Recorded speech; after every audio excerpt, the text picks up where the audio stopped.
we're going to go ahead and get started, although I realize a few other folks will be joining us. We're extremely thrilled to have Joanne Wilson here. Melissa Williamson, our Structure Discovery Coordinator, will introduce Joanne, but I think you're going to find that she's extremely knowledgeable, and we feel that it's a real coup to have her here, especially on such short notice. For those of you who don't know, I'm Jessica Edmiston. I'm the Regional Director here, and my staff and Carol's staff, we do a lot together, and so even though we're a little bit cozy today, I like cozy. I think that it will make for a very productive and interactive day, and we look forward to your feedback. I think Joanne will feel that we're encouraging as many questions and conversation as possible. So thank you for taking time out of your busy schedules to be here.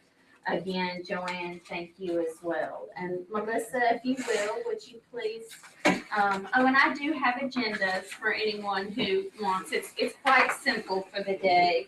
8:30 to 11:30, we will be learning, of course, about structure discovery. For those of you who do not know, restrooms are about, if you go to the glass partition, basically, where my office is, they're straight ahead.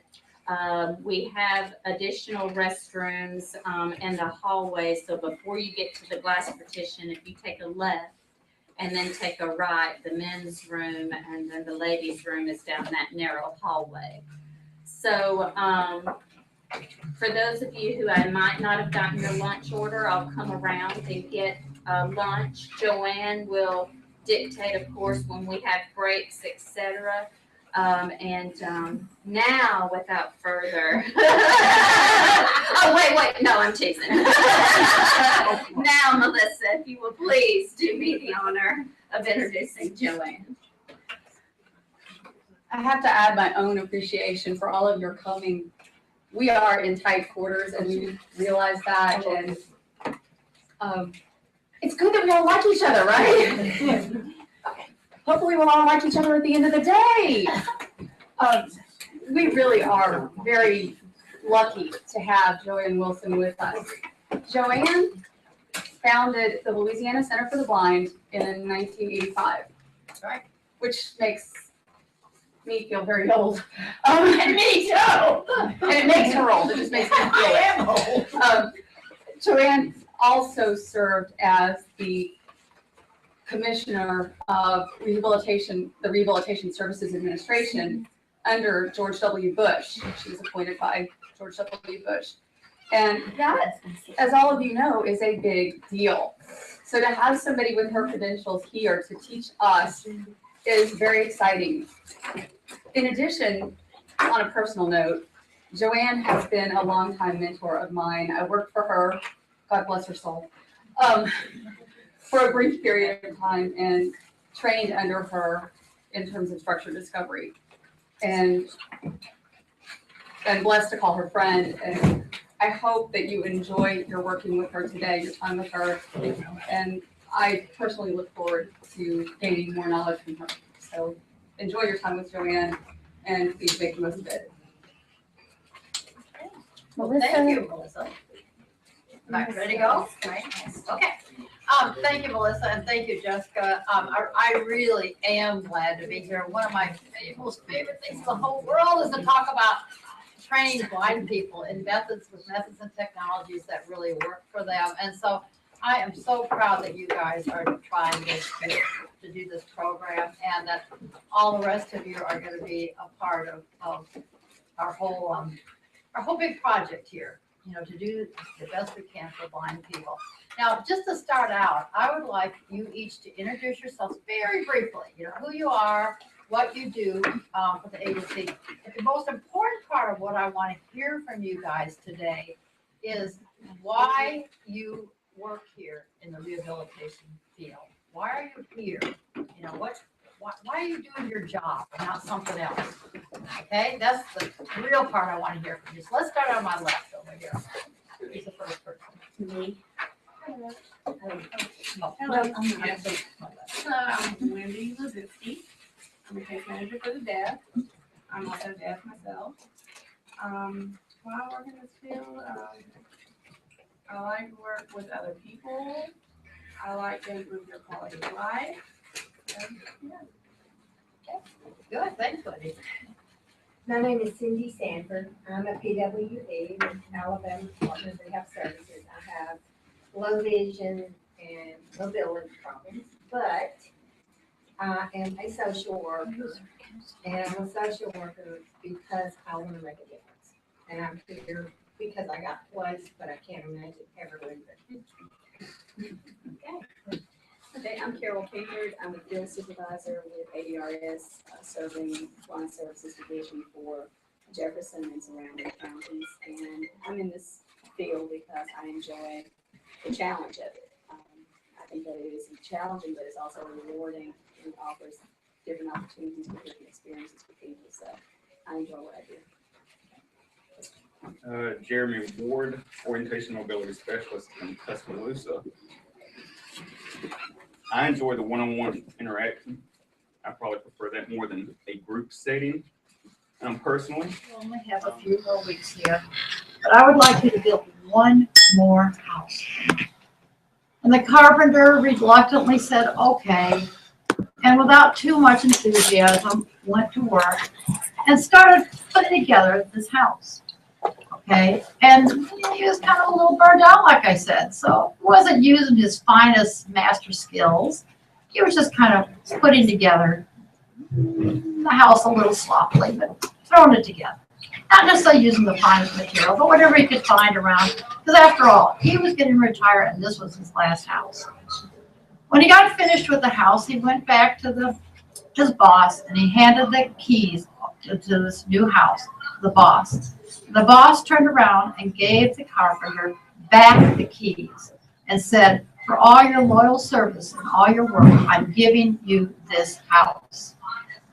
And the carpenter thought, oh, if I would have known that was going to be my house, maybe I would have put a little bit more of my master skills into it. I would have used better material.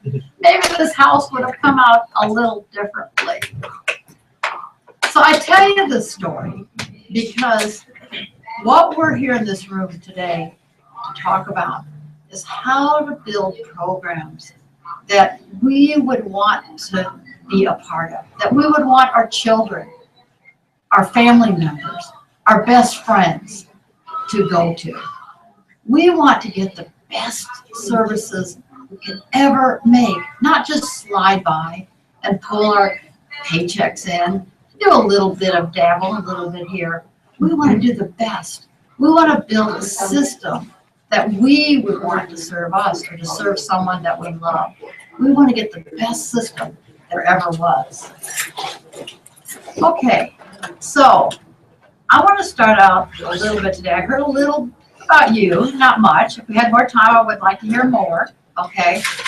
But I want to tell you a little bit about my story. And you think, oh, Lord, do we really want to hear her story? Okay, I'm going to tell you my story, not because it's anything particularly interesting or amazing or different. Reverse is true. My story is everybody's story, okay?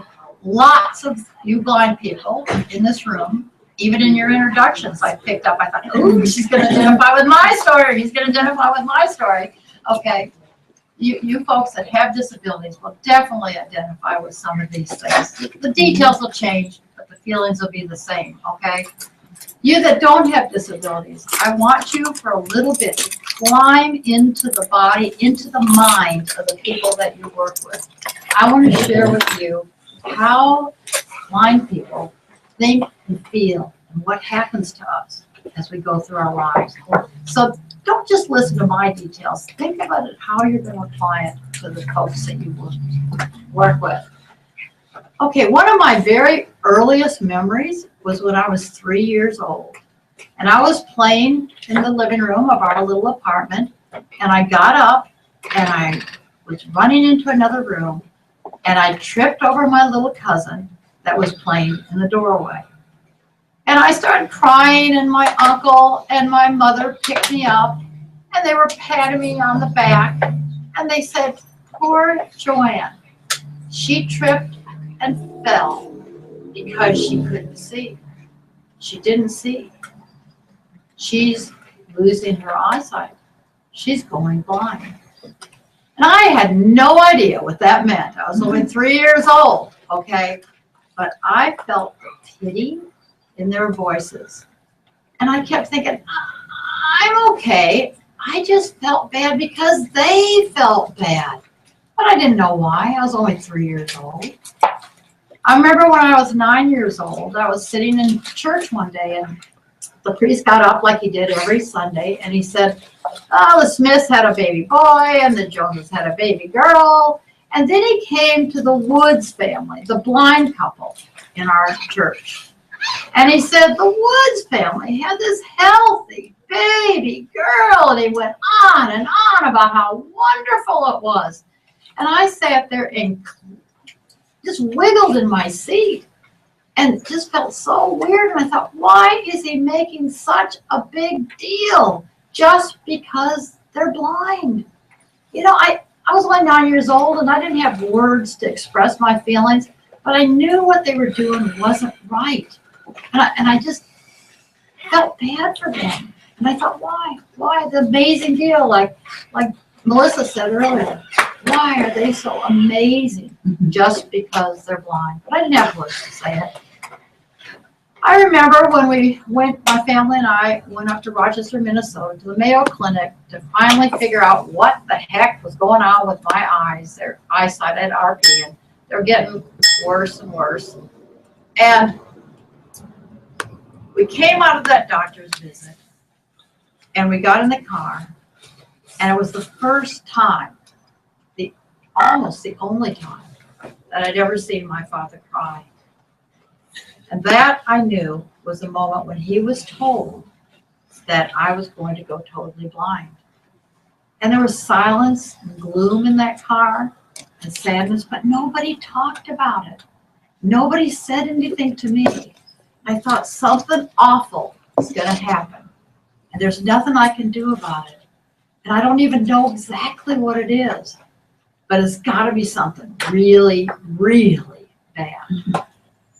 I remember as a teenager, you know, by then I kind of had the lingo down, and I could say, oh yes, I'm going to go to college, and I'm going to be a teacher, and I'm going to get married and have children, and I'm going to live the American dream.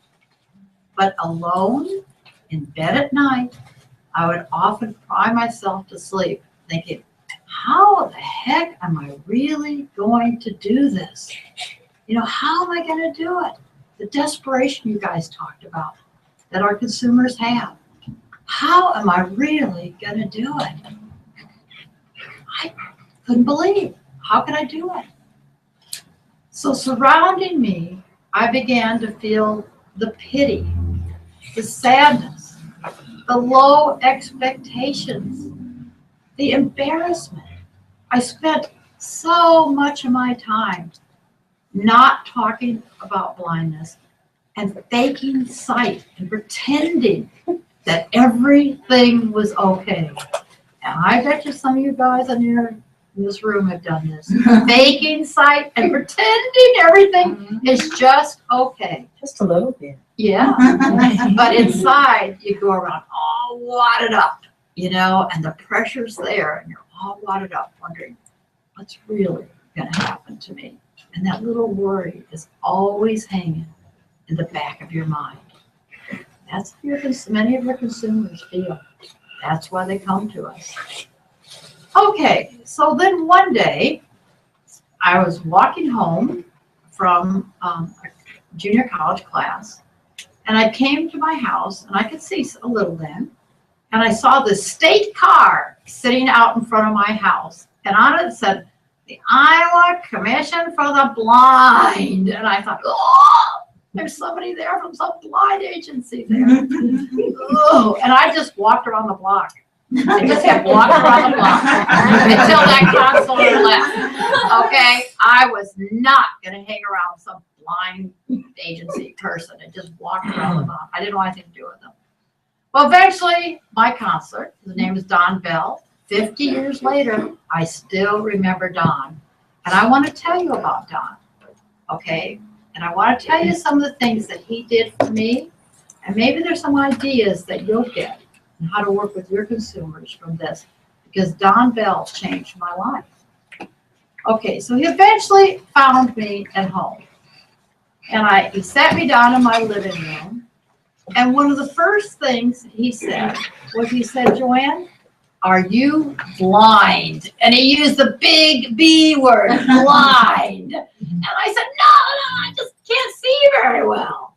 And he held up a newspaper. He said, can you read this newspaper? And I said, well, I can sort of see the headline a little.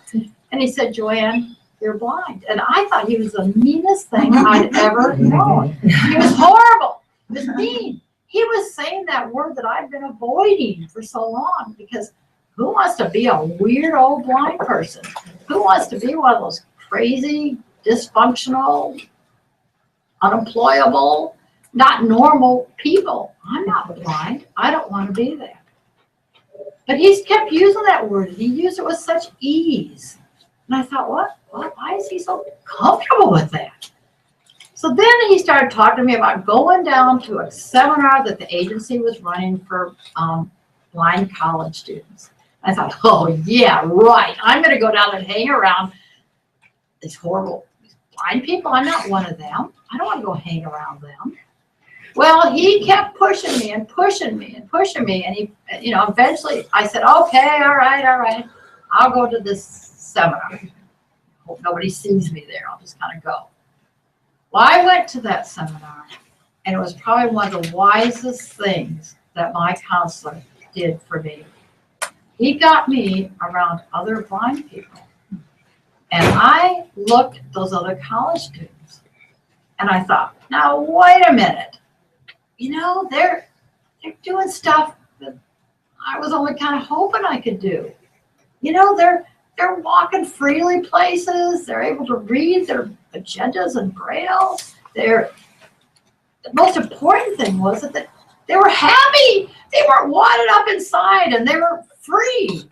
They were free, and they were using the word blind, and they were acting normal.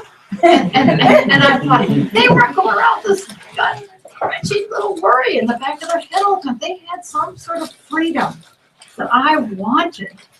Okay. So that evening, we went off to this fancy restaurant. They want to take blind guys to this fancy restaurant. I grew up in this little town in Iowa. No, I hadn't been to some big fancy old restaurant, So I went to that restaurant. And the meal got finished, and I thought, oh no, I've got to figure out how to pay for this thing. So I'm bending over the handle in the middle of the table, trying to read my money. Almost caught my hair on fire. Okay, I'm trying to read this thing. And my counselor came up and tapped me on the shoulder, and he said, Joanne, let me show you. You don't have to pay for this meal. This meal's free, but let me show you how to fold your money so that you can tell next time what's what. So he gave me this little quick 2-minute lesson on how to fold my money, to give me a little bit more independence, little things that make us really free. So then it was time to walk back to this building, and by then it was dark outside, and RP people, you can't see at night. And I thought, oh crap, how am I going to get back there, without killing myself? And I thought, I'll hang on to my rehab counselor, Don. No, Don said, Joanne, why don't you come and hang on to Ramona here?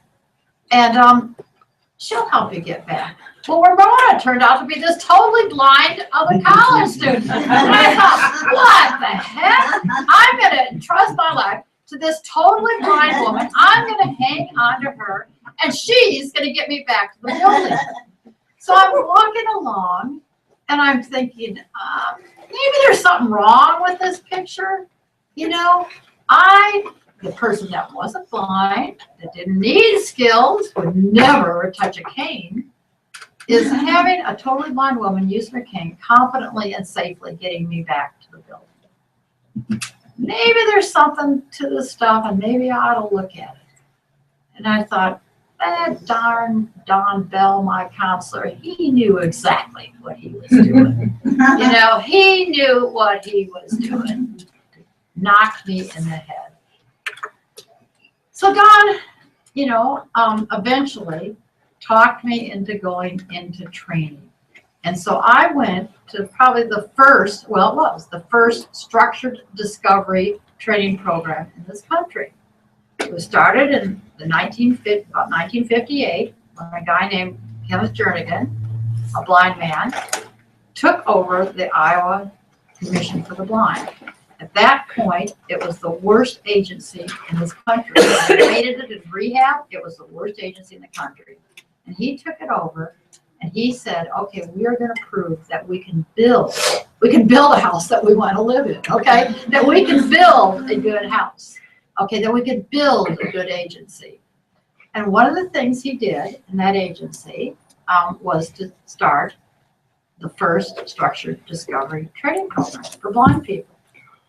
And so Don, my counselor, pushed and talked me into going into the program. So I went into that program and I had many, many experiences there. I learned skills, okay? Believe me, I fought using that darn cane and I fought using sleeve shades and I, didn't want to learn Braille, but I learned the skills, okay? But more importantly, they drilled down in me and said, why do you have these feelings, Joanne? And help me analyze why blind people have these universal feelings about blindness and help change my attitude and help give me a new way of looking at blindness. So they gave me skills. They gave me a new attitude. They showed me why the public treated me the way they did. Why other people out there helped shape me as a blind person for the better or for the worse. Okay, and how to deal with the public's reactions about blindness. Taught me how to give back. They taught me how to blend in. Okay, so I went to that training center. While I was at the training center, we had to read a lot of stuff and talk about it. But I noticed that my counselor, Don Bell, was reading the same stuff. I was shocked. Wait a minute, he doesn't have to sit and read this stuff. They're making me read it. Why is he reading it? I would go hang around other blind people, and I noticed that my counselor, Don Bell, was there also hanging around blind people at social events, not just professional little meetings in his office, but at social events. I went off to conventions of blind people, and my God, I looked around, and there was Don Bell at these conventions of the blind. Meeting and hanging and talking and finding out what the heck were some of the issues that blind people dealt with and the struggles and socializing and listening to the real issues that blind people face. He was learning that too. My counselor, after my training, came to me and he said, Joanne, I guess I was still in my training. He said, what do you want to become? What do you want to do when you leave here? And I said, well, I want to go back to college and I want to be a teacher. Teach, sighted kids, regular classroom. And Don didn't bother to tell me that there'd never been a blind teacher in the state of Iowa before teaching in the public schools. Yeah, there'd been a few blind teachers teaching at the school for the blind, but not out in the public schools. He didn't bother to tell me that. Instead, you know what he did? He went and found some other blind teachers that were teaching in public schools out in California. And he had me talk to those folks and to ask them questions and to find out how they did things. He believed in me. He believed in me enough not to discourage me from doing what I wanted to do. You know what else he did? He used to drag me around to do little speaking engagements for him. You know how they always ask you guys to come and talk about blindness, to some Lions group or this group or that group or whatever, and give little presentations to fill in their program time? Okay, well, instead of just, the professionals going, they used to drag some of us students to go, okay?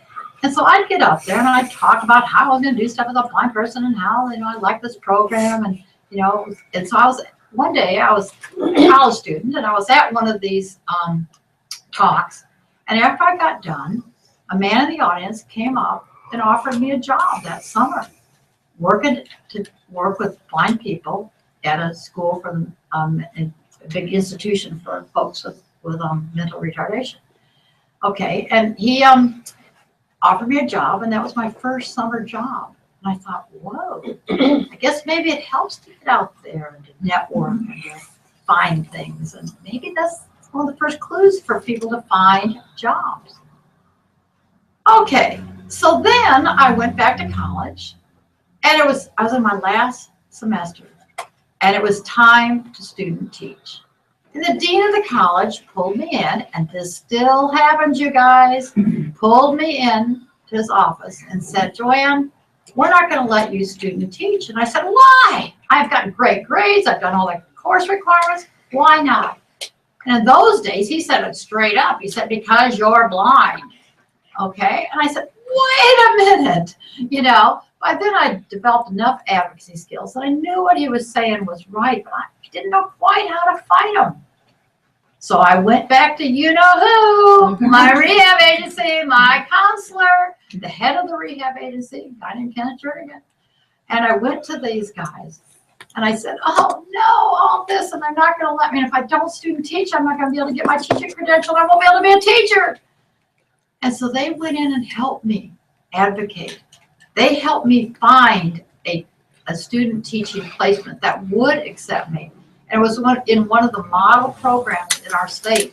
And Iowa State, the first I was going to, had been trying to get student teachers into that program for ages and had not been able to.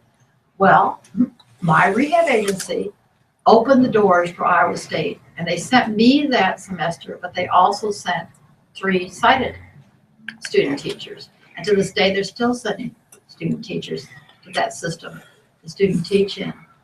So the agency believed in me enough to help me fight the battles, not just throw a little money and a little training at me and even pay my college tuition. They believed in me and helped me actually fight that. Okay, so then I graduated and I was out interviewing. And yeah, sure, I had an interview probably 10 times more places than my sighted counterpart. But eventually I got a job right there where Iowa State University was, right there in that public school system. And I got my first teaching job. And I was all puffed up. I'm going, yeah, did that on my own. My rehab counselor wasn't even there. Did all that on my own. Yeah, like fun, I did it on my own, okay? Without the rehab professionals believing in me, okay, helping me provide with me training, paying for my college, paying for my master's degrees. They sunk a lot of time and a lot of money into me. And you guys do that with your consumers too. Come on, sometimes you have people in your caseloads for years, okay? And you're sinking lots of dollars into it. And you're thinking, what the heck? Come on, this is a big investment. And services for the blind and deaf get a lot of criticism for that out there in the world. You guys are high cost cases. It take time. Okay, so the agency did that for me. They put in a lot of dollars and a lot of time. It was a quick, easy, fast placement like the Department of Labor wants us to do now. Fast, quick, cheap placements. No, it took time. But once I was finished and they closed my case, just think of the thousands and thousands of taxes I have paid back into the system. I haven't drawn down welfare payments. I haven't been a ward of the state. I've paid back taxes far more than was ever invested in me. So the work you do is important. My counselor had a belief system. He had a belief system, and he believed in me. And then he helped me begin to believe in myself. He was on my side. He did extra things like he introduced me to other blind people. A major thing. He gave me mentors. So it wasn't just a bunch of talk or fancy brochures. I could look and see that it was real. He helped me get the skills and the attitudes that I needed. He went the extra mile, okay? When you guys were talking about, you know, you want to give back, you want to make stuff different for people, you want to, you know, make a difference out there in the world, okay? It is an easy job to do that. Sometimes it means going the extra mile. I want to tell you a little story. I was RSA commissioner at one point, and we used to have these weekly meetings with the Secretary of Education, you know, at the national level. Okay, and so one day we were in this little meeting, there's about 20 of us, and the Secretary of Education came in. He said, I want to tell you guys something. He said, I just came back from a funeral. And he said, at that funeral, the minister got up and he told us the date that John Smith, the deceased, was born. And he said, there's a little dash. And he said, and then he told us the day he passed away. And he said, you know, there's not a lot that we could do about the day we're born. We have no control over that. And most we have no control over the day we die. But what we have control of, you guys, is that little dash in between. That's our life. And so the things that you do with that little dash are very important, and it's going to make the difference as to whether you're happy, whether you're successful, whether you get, when you get to be an old person like me, and I'm old and retired now, an old has-been, and it is so wonderful to be able to look back and see that something was done with that dash, that I wasn't just working and putting, you know, just doing the job, doing what I have to do, collecting the paycheck. That dash was really used for something. And that's when you guys said in your introductions, many of you said you want to make a difference, you want to do something, you want to help people, you want to give people hope, you know, you want to get people out of desperation, okay?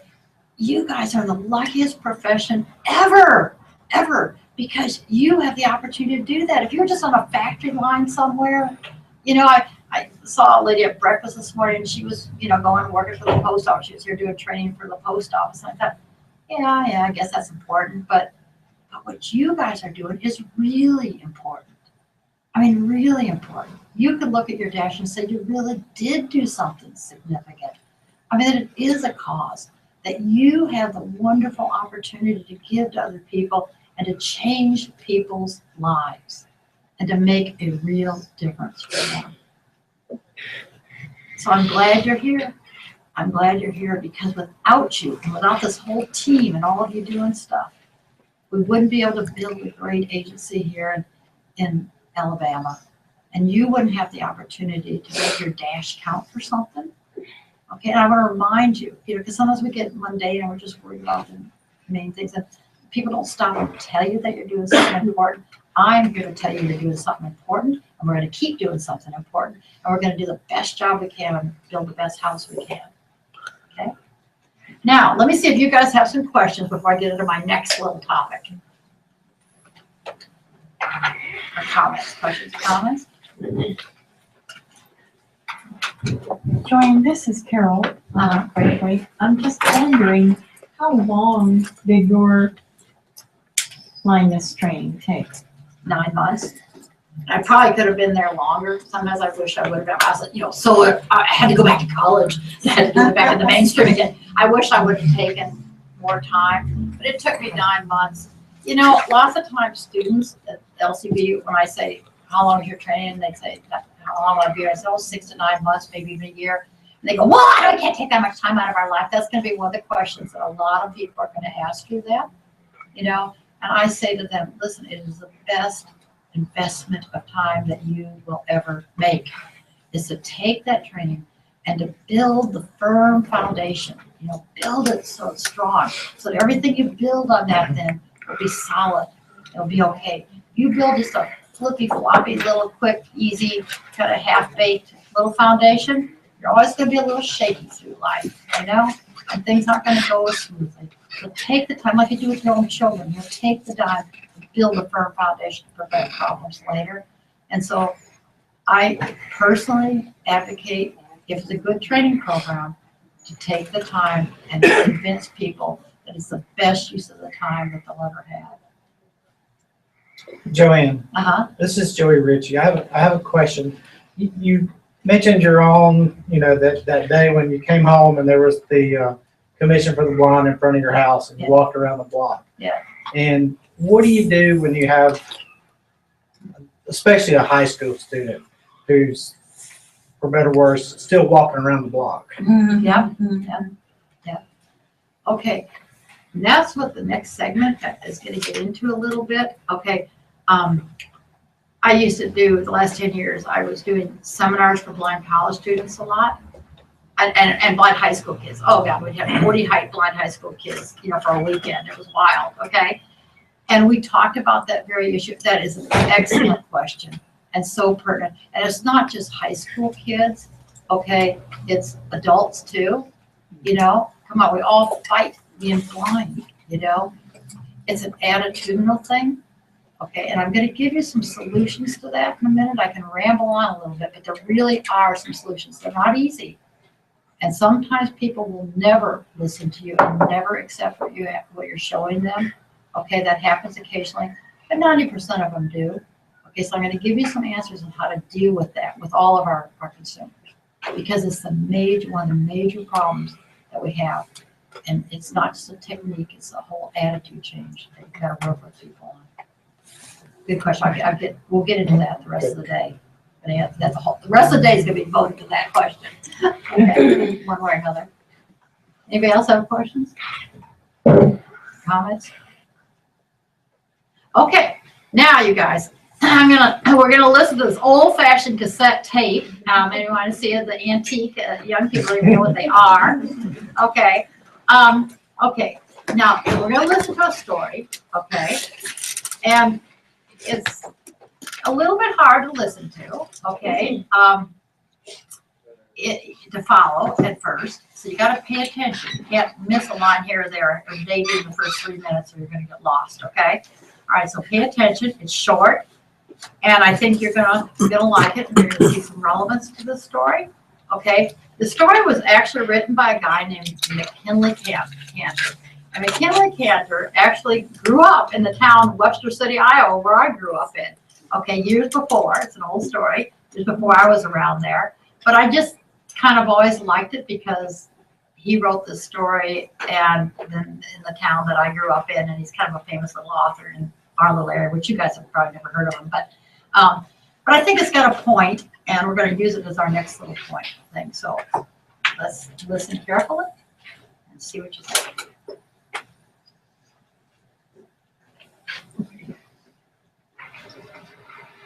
A Man Who Had No Eyes by McKinley Cantor. A beggar was coming down the avenue just as Mr. Parsons emerged from his hotel. He was a blind beggar, carrying the traditional battered cane and thumping his way before him with a cautious, half-furtive effort of the sightless. He was a shaggy, thick-necked fellow. His coat was greasy about the lapels and pockets, and his hands flayed over the cane's crook with a futile sort of clinging.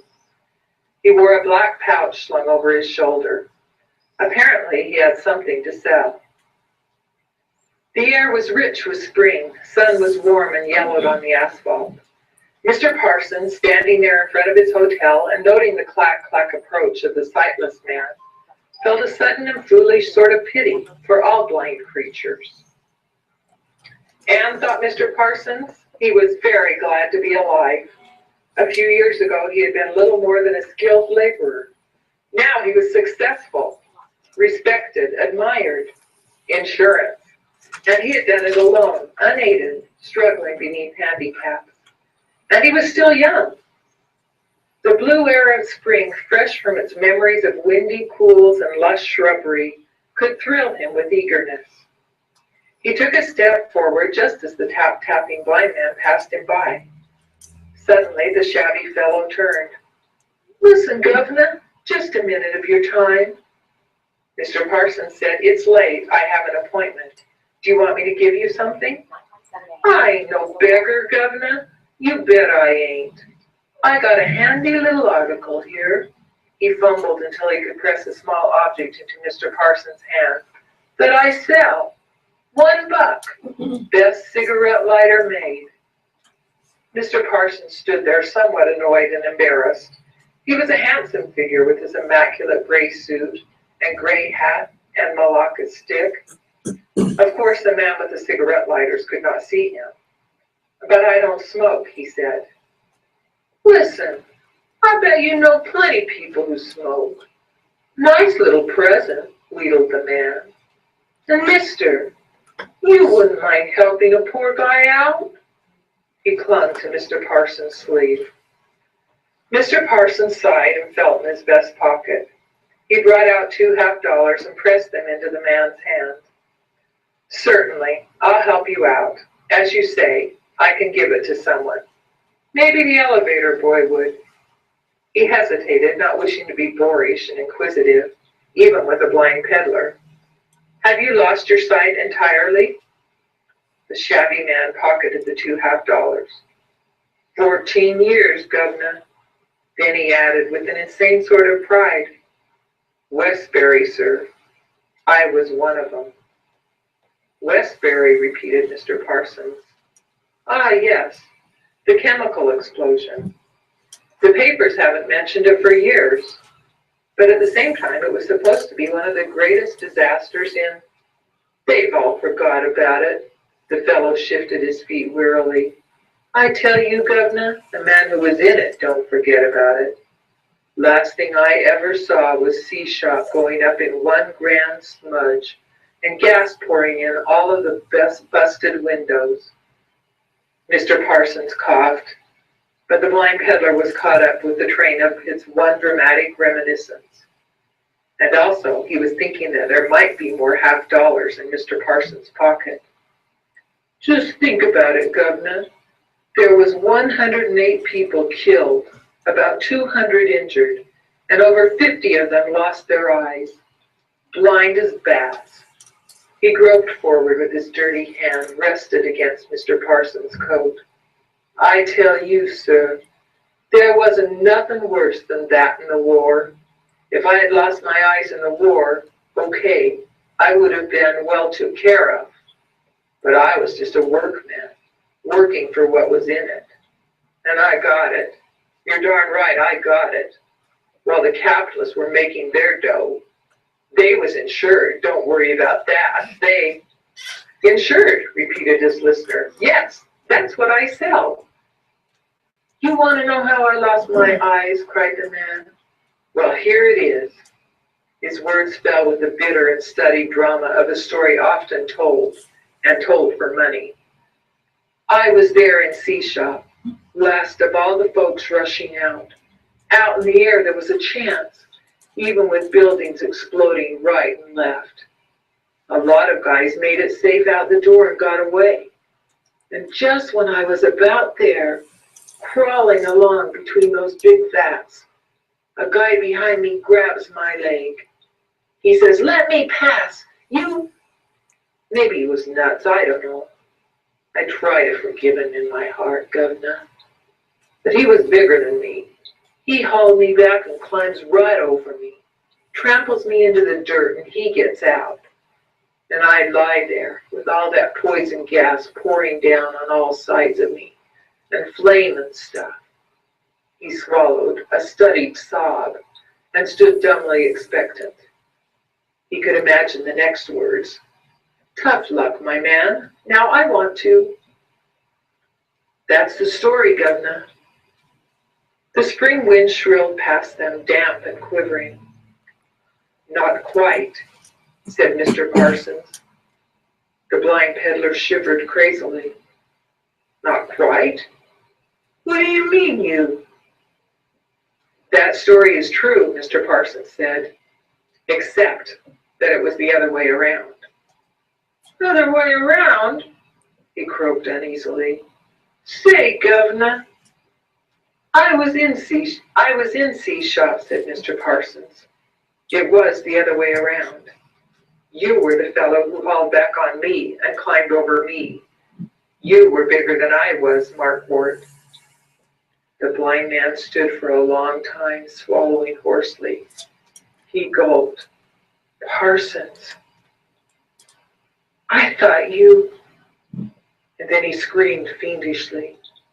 Yes, maybe so, but I'm blind. And you've been standing here letting me spout to you and laughing at me every minute of it. I'm blind. People in the street turned to stare at him.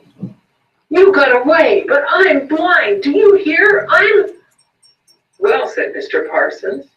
Don't make such a row about it, Mark Ford. So am I.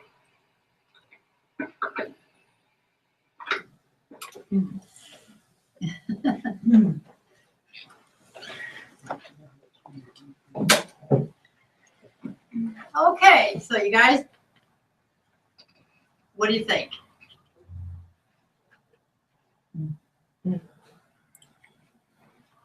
We got two men, Marquardt, the blind beggar, and Parsons, the successful insurance man. Both blinded in the same accident. One became the blind beggar, and one became the successful insurance salesman. What do you think the difference is between these two? Will. Cindy. Huh? Will? Anybody else? Attitude. Another Cindy, huh? Okay. Attitude. Okay. What else? Anybody else want to get a little more? This is Carol again. You wonder if there were high expectations from someone else affecting the person who was successful. Exactly. Maybe they're different opportunities. Yeah. Anything else? This is Joey again. The one thing that I thought about, bottom line, doesn't have anything to do with the sight, being able to see or not see it. It's whatever they did after the accident. And what made the difference, Joey? I can see it. I think it's attitude. Somebody want to explain this attitude business to me a little more? Well, this is Sue. It's, I think, an interest in going ahead to do in spite of what the general public thinks you can do.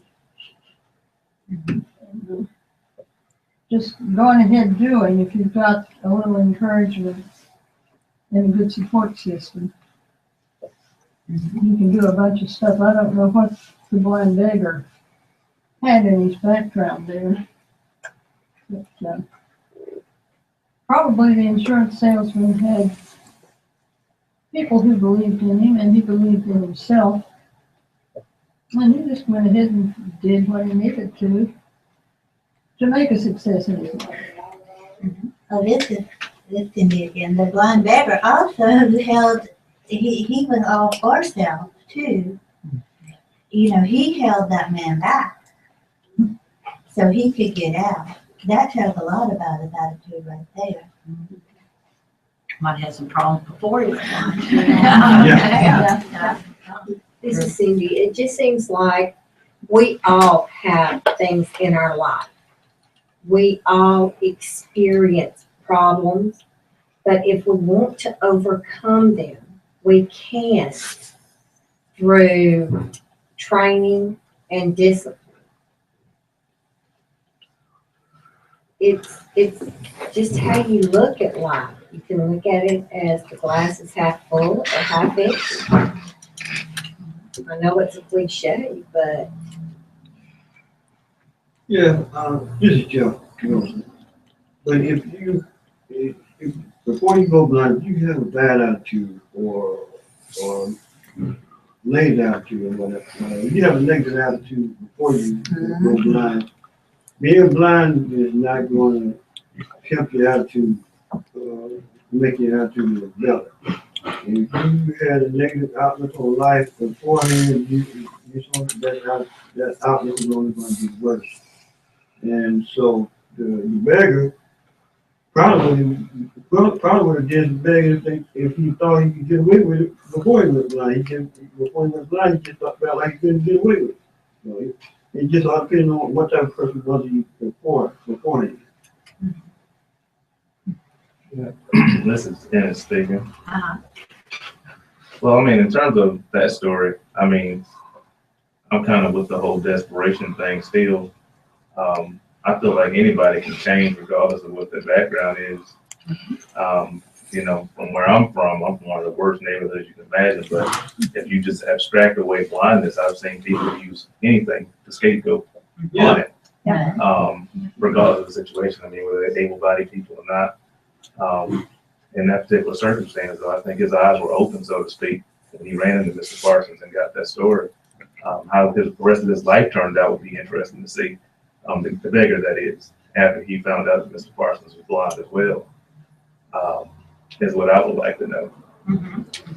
Good perspective. Anybody else? I've gotten a lot of comments from people who are blind or have low vision, but all you sighted guys are so quiet.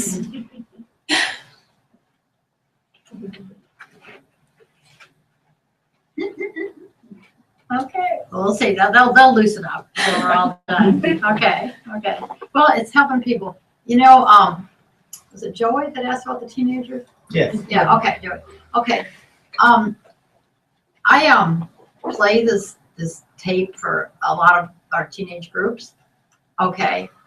And they come up with the same things you guys just talked about. Okay. To some degree. And one thing is I always say to them, and Joey, this is a technique you could use with them, just play something. I always tell them, listen, you guys, you have a choice. You can become the blind beggar, or you can become the successful businessman. You have a choice. You can be the weirdo blind person, or you can be the normal blind person. Which one you want to be? The weird guy or the normal guy? Well, they all answer normal, of course, you know. They say they're going to be the weird. I say, so it's up to you. You have a choice. You know, and now is the time to confront it and to decide it and to make it happen for you.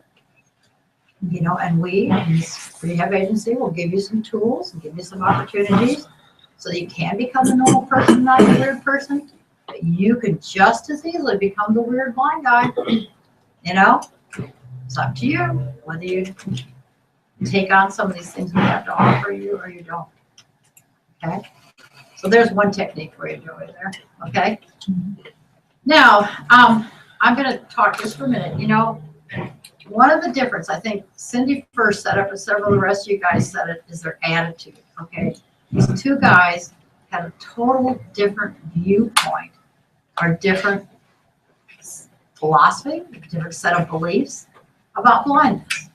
Okay, so one of the things you can do with your teenagers, with your clients, with the new Structured Discovery Center, with anything that you work in this field, that I think is extremely important, and if you're taking notes, put a little star by this, okay, is I believe that we need to help, like my Don Bell did for me, is we need to have people, help people develop their own personal defined philosophy about blindness. We need to help our consumers, not just by giving them a college tuition or helping them buy a computer or sending them off for some training somewhere or whatever, okay? You know, we don't need to be just the bank that's banking, you know, giving them the money for these kind of services. We also have an obligation to help them start beginning to develop their own defined philosophy about blindness. Because with that philosophy, if they have a philosophy, it's gonna, they'll have one anyway, even if they can't define it. You know, they'll have one. It might be anything goes or whatever, you know. But we need to help them define it because that's going to help them determine the actions. Their set of beliefs will determine what they're going to do with their life. You know, just like we have definite political views, we have definite religious views, we also need to have definite views about disability, about our blindness or deafness. Okay, and if the family members, the people around us don't have those beliefs, if they do, better. And if they don't, we ourselves, as people with disabilities, need to develop our own personal defined philosophy. Now, I say personal defined philosophy because not everybody's set of beliefs are the same. I'm not going to sit here and shove down your throat and say, this is what I believe, and this is what NFB believes, or this is what the ACB believes, or whatever. I'm not going to tell you that, okay? Because at different times and different places and different ages in people's lives, their philosophy about blindness changes, and it's okay. You know, is there anything right or wrong? I don't know. But I'm going to tell you just for a minute what I personally believe. But what my personal defined philosophy is at this point in my life. It always hasn't been this necessarily, and it varies and it's changed at times. Okay, but just to give you a sample of what the heck I'm talking about, I'm going to tell you what my personal defined philosophy about blindness is. Okay, you can say, I don't agree with that, I agree with that, I don't agree with that, that's fine. You know, like I said, there's no right or wrong, but it's important for a person to have a core set of beliefs. And Joy, that's what our teenagers are missing, okay, is that they haven't figured out what nobody's explored with them what their philosophy about blindness is, okay, what they believe and what they don't believe. I haven't given them the chance to think differently than where they're thinking now. And so it's not an easy thing. Believe me, it's not an easy thing to get teenagers to think differently sometimes, but we expose them to it. And then we see what they'll take and what they won't take. Okay, number one, my personal philosophy is that I believe that it is respectable to be blind. I think this is a core belief with me and lots of blind people that have been successful. Okay, that it's respectable to be blind. Now, how does that, make sense? I mean, how does that get down to real life? Well, using a white cane. I fought it. I was not going to be seen with that darn white cane.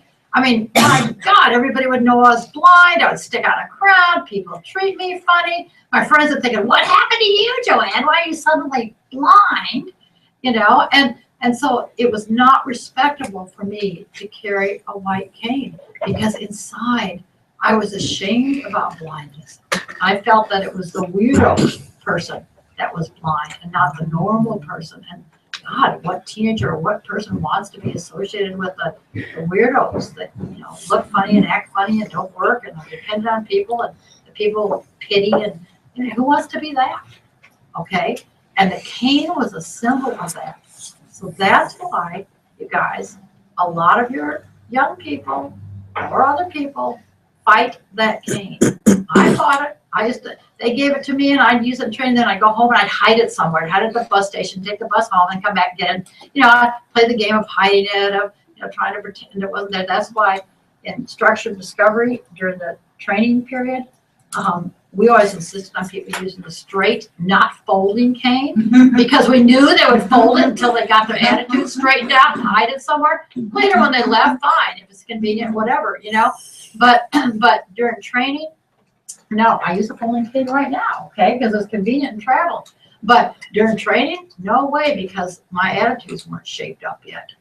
I would have hid that thing constantly. It was not respectable to be blind, okay?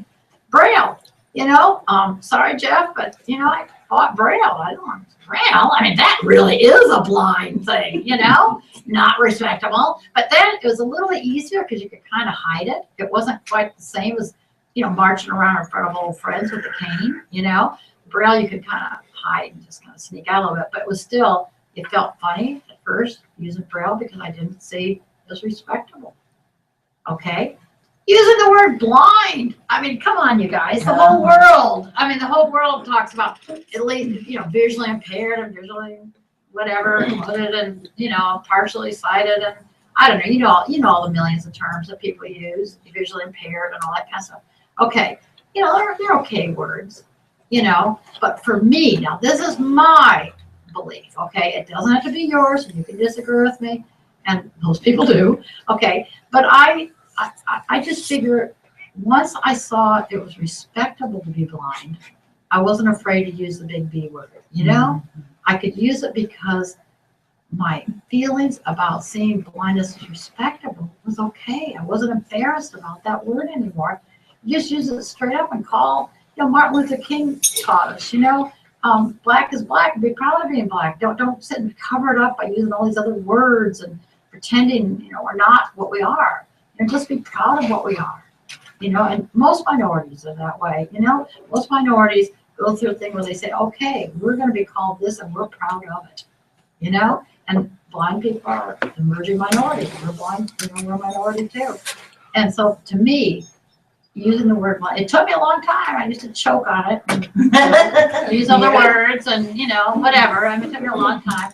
But like I said, there were phrases in my life when I didn't see it as very respectable, so I wasn't going to use a cane for braille or use the word blind, okay?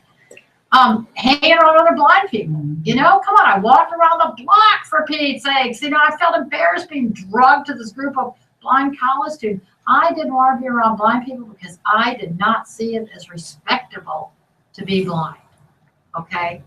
All right, so those are some of the ways that I see that we show or could be symptoms of deep down not feeling it's very respectful. There's probably others. You guys could probably think of them, think of other things, but I'm just briefly going through, some of my thinking on it, okay? So one of my basic personal tenets is that I see that it's respectable to be blind, and I've seen people that accept this particular piece of philosophy being freer inside and more comfortable, and they give up the struggle.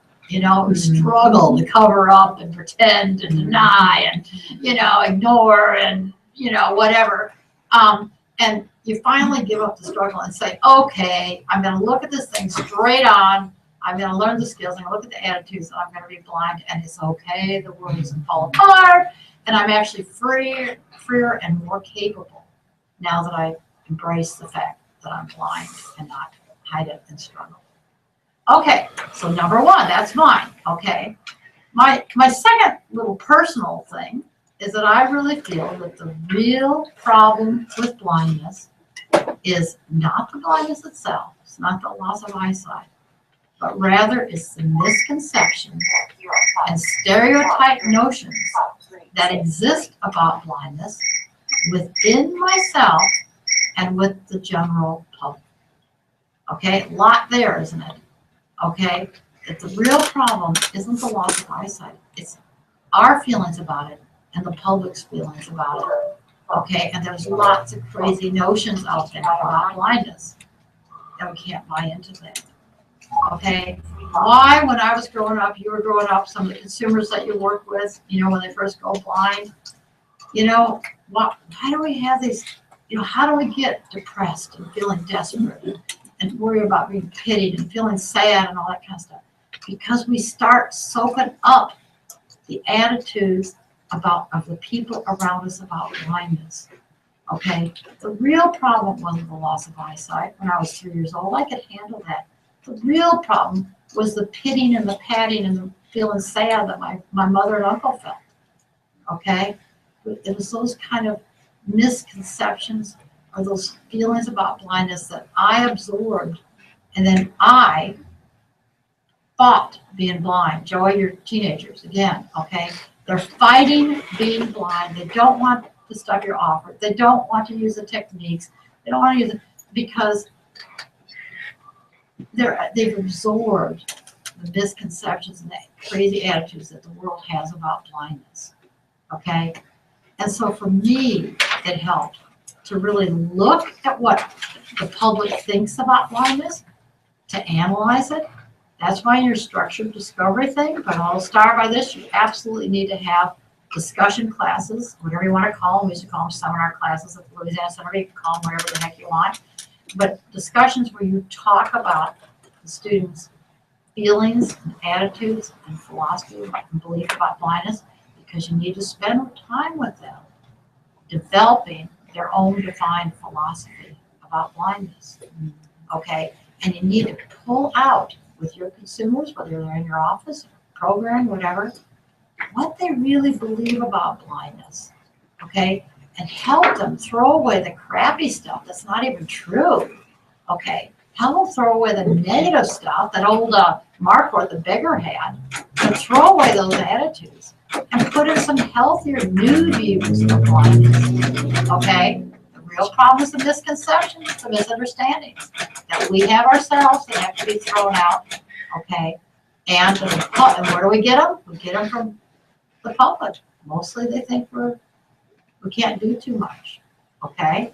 It's sort of pity and sadness and patting on the back. It's not horrible things they think about us. It's more low expectations. So first one is the respectable. The second one is the real problem with blindness, is the misconceptions, the stereotype notions that exist within ourselves and with the public. Now that's, again, another part of my personal philosophy. I share this with you because it took me years to understand and think about this. So I'm going to try and shorten this up a little bit for you. Okay.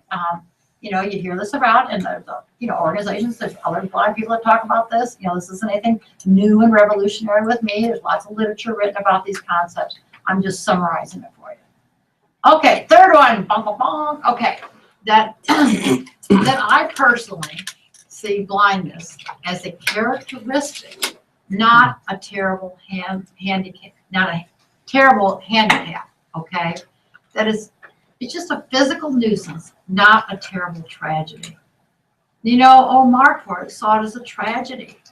He saw it as a real handicap, and it became a handicap for him because he saw it.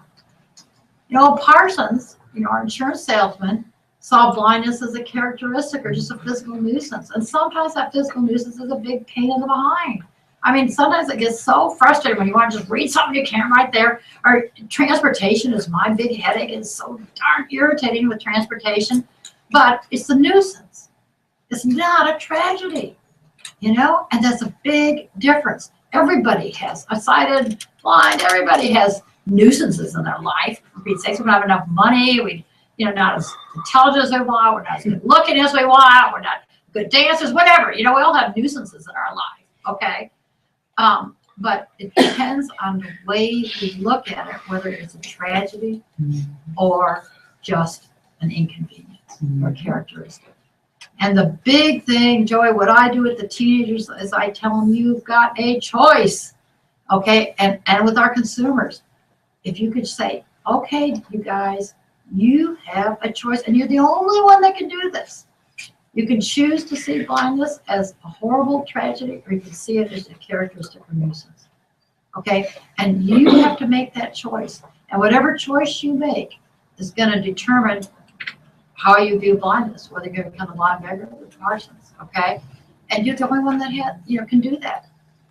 And point to them that now's the time to make that choice. Now, let me tell you a story, okay? I have a brother. He's 3 years younger than I am, and he's blind. Okay, we both had RP. The only ones in our family that had it. But my lucky parents popped up with 2 blind kids, okay?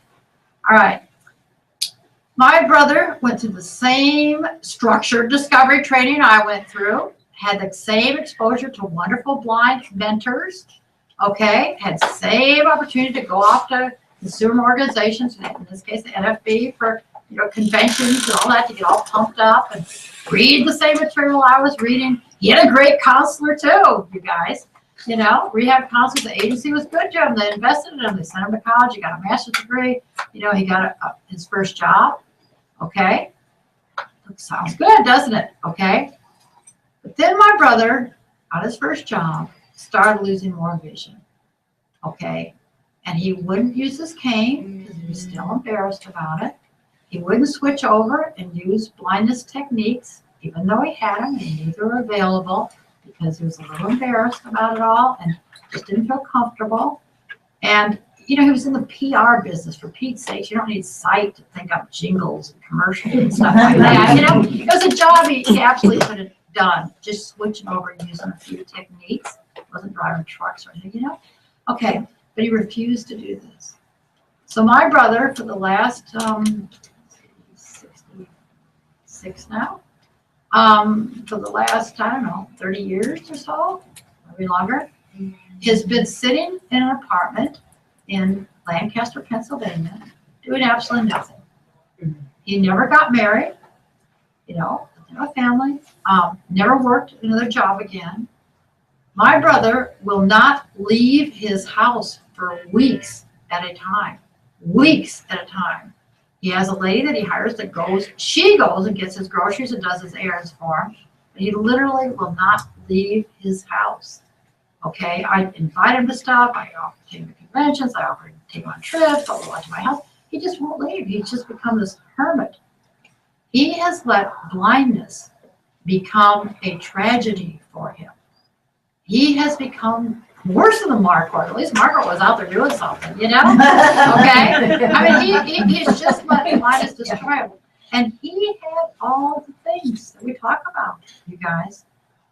You know, our opportunity, I often think about this, and I think, why can't I go around preaching this stuff? I've trained how many people? We've had thousands of people go to the center.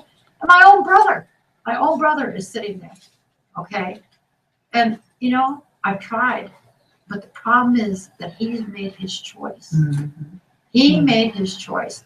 And so I want to tell you this because you are going to have failure, what you think of as failures working in this rehab world, okay? You're going to have the consumer that you're working with, your rehab counselor people, or your, you know, the deputy, whatever, or people at this new fancy structured discovery center. You know, you're going to want to get everybody up to this perfect 10, you know, the big success story. Some of them won't do it.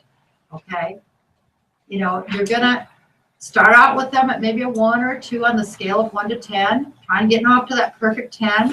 Okay, and they may level off at a 3 or a 5 or a 6 or a 7, and they may not make the perfect 10. Okay, but what you are doing is giving people an opportunity. Okay, you're showing them the truth. You're giving them resources. You're giving them opportunities. But after that, it is up to them to make their choice. Okay? And so they may choose to only get to a certain level towards your perfect 10. That's okay. You know, they made their choice. We did our job. We gave them the opportunity. Now, a lot will get up to that top. So I don't want to discourage you. You know, if we do our job right, we'll have our hope successes. But even if we move them from a 2 to a 4, that's a success. You know, we've made their life a little bit better. Maybe not in our minds as good as we want it to be, but they choose where they want to stop. You guys, where they want to stop. And they have a right to do that. So I tell you, okay, in my personal philosophy then, is that I have chosen to believe that blindness is just a characteristic, it's just a physical nuisance, and not a terrible handicap or a terrible tragedy. Okay, so that is my third part of my personal philosophy about blindness. Okay, all right, bong, bong, bong, here comes the fourth one. Okay, my fourth personal thing that I've adopted, it's taken me a while to figure it out, okay, is that with the proper training and opportunity, a blind person can do what they would do if they were sighted.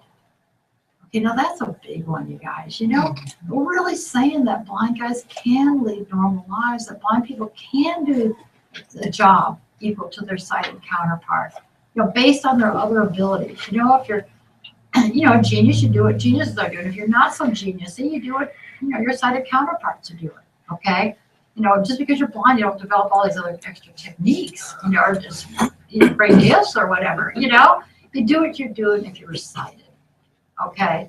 All right, you know, based on your other abilities. All right, so but the big thing is with the proper training and opportunity.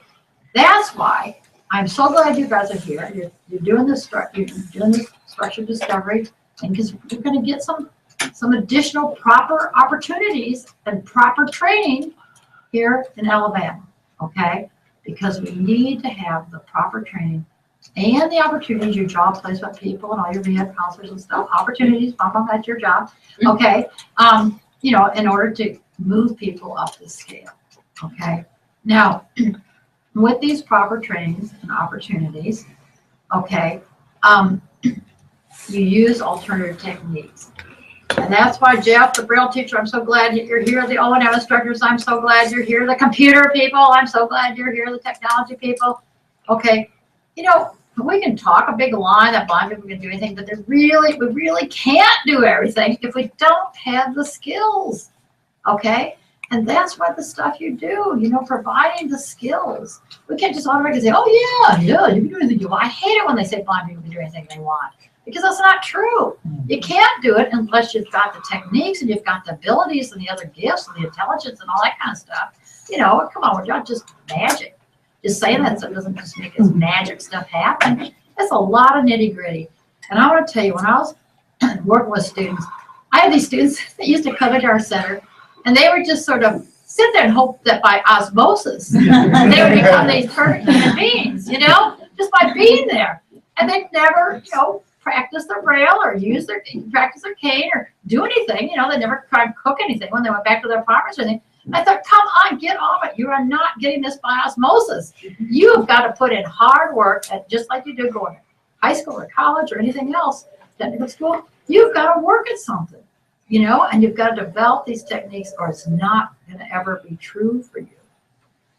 Okay, now, I want to tell you one other story that deeply affected me when I was in training in the first structure discovery one in Iowa. Okay, the guy named Dr. Jernigan, Kenneth Jernigan, was the director of that whole agency. And he lived in the building that students were housed in and all the programs were in and stuff. Alan Harris used to live in that actually apartment when he ran that program. Okay, and so Dr. Jernigan used to have all these important state legislators and stuff to his apartment for dinner. And he would often ask us students to come up there and help serve the meal and hang around and educate these important state legislators about blindness, okay? And to kind of show off what we were really doing in this first structured discovery training program, okay? So I was up there one night for these dinners, myself and several other students. And the meal was over and I was hanging out in the kitchen, trying to get out of work, just hanging there. And somebody came up to me and said, Joanne, would you go refill the coffee cups of the state legislators? And I said, no, why don't you let Marge over there go do it? She has a little bit more eyesight than I do. And so Marge took the coffee pot and she went and refilled the coffee cups. And I thought, shoosh, got out of that one. And so the next morning, I got called to Dr. Jernigan's office. And believe me, he was a very, you didn't want to be called to his office, and you did not, And so I thought, oh crap, what did I do? Okay, so I went trotting in there and he sat me down and he said, Joanne, he said, what do you want to do when you leave this training program? And I said, oh, I'm going to go back to college and I'm going to become a teacher and I'm going to get married and I'm going to have kids. And he says, Joanne, you really believe you're going to do all that? Oh, yeah, I'm going to do all that. I knew the words to say now, and I was beginning to even believe them some, okay? And he said to me, he said, but Joanne, last night you wouldn't fill the coffee cups. And I said, yeah, what difference does that make? I mean, Marge did it. And he said, Joanne, he said, I want to tell you something. And I've remembered this for 50 years now, you guys. He said, Joanne, if you start saying no to filling the coffee cups, pretty soon you'll start saying no to cooking a meal, crossing a busy street, going to the grocery store yourself, doing your laundry. He said, Joanne, life is made up of a series of little things. And if you start saying no to the little things and not doing them because of your blindness, he said, pretty soon the days will pass. The weeks will pass, the months will pass, and in my brother's case, the years will pass, and you'll never achieve those big things. You'll never get them if you start saying no to filling the coffee cups. I remembered that story, and it kind of guided my life, and sometimes I've had to push myself to get over the fear that exists about doing new things as a blind person. You sighted people, it's the same with you. You have fears, and sometimes you'll let that hold you back too. You'll see it holding back our consumers. They're scared, But if they're given proper training and proper opportunities, which is what rehab is all about, then they can have the opportunity to do something else. Okay, Last piece of my philosophy, then we're gonna take a break, so all you people have to go to the bathroom, I'm almost done, okay? All right, last piece of my personal philosophy, at least I'm gonna talk about today, is that if you want equal rights as a blind person, you need to take on equal responsibilities. Oh, thank you. This is a tough one, you guys. I have more arguments about this and more fights about this. And when I do trainings, I bring this up. A few years ago, we went to Poland and did some training, and I brought up this particular philosophy thing. I thought I was going to get strung out and thrown out of the country. They did not want to give up their free bus passes. And they, in Poland, as a blind person, you have to work 6 hours where everybody else works 8 hours and then a day. And, you get all these free passes to everything, and you get things of housing and all kinds of opportunities, not opportunities, but privileges. And you say, if you want equal rights, if you want to be seen as an equal, then maybe you need to give up take on equal responsibilities. Okay, now I'm going to leave you with that little bit of philosophy. These are my personal defined ones. Maybe things you want to pass on to other people, take on yourself, and it may not be. And there's variances in all of these, you guys. There's variances. And after we take our break, I'm going to play a little game with you, and we're going to see, what all our personal defined philosophies are about life. Okay, so let's take a look. Everybody done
can't break my tongue. And the ice is cold.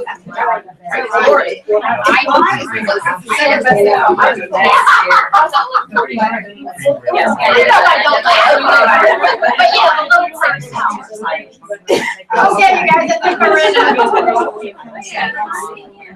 I think we're ready to get started. Is that everybody? Okay, now we're gonna do a little action here, you guys. Okay.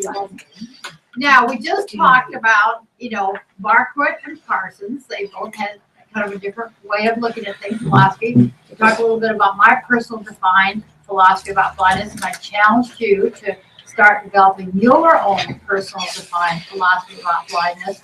And this is very important, that there be a philosophical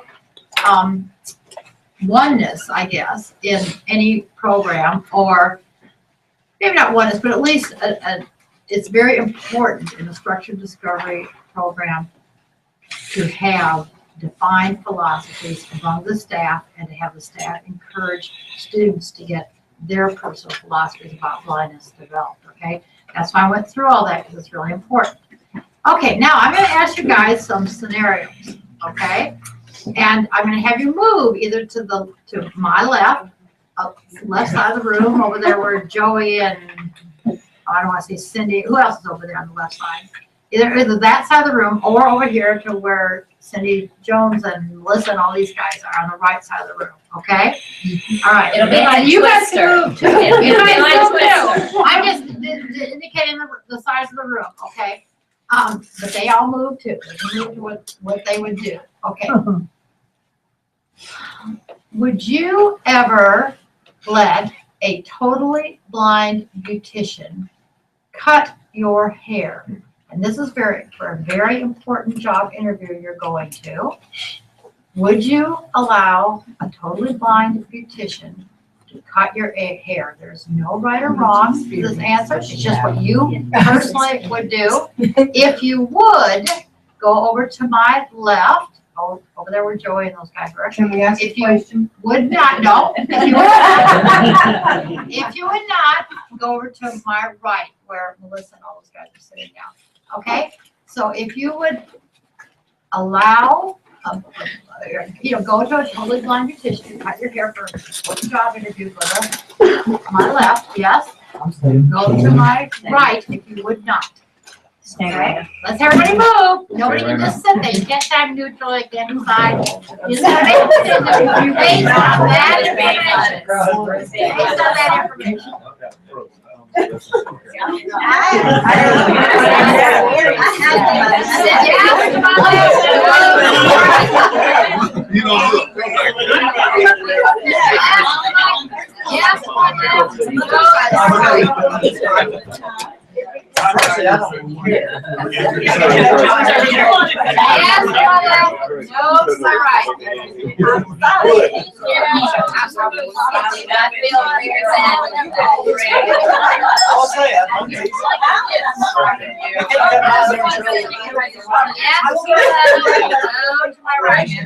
Everybody move.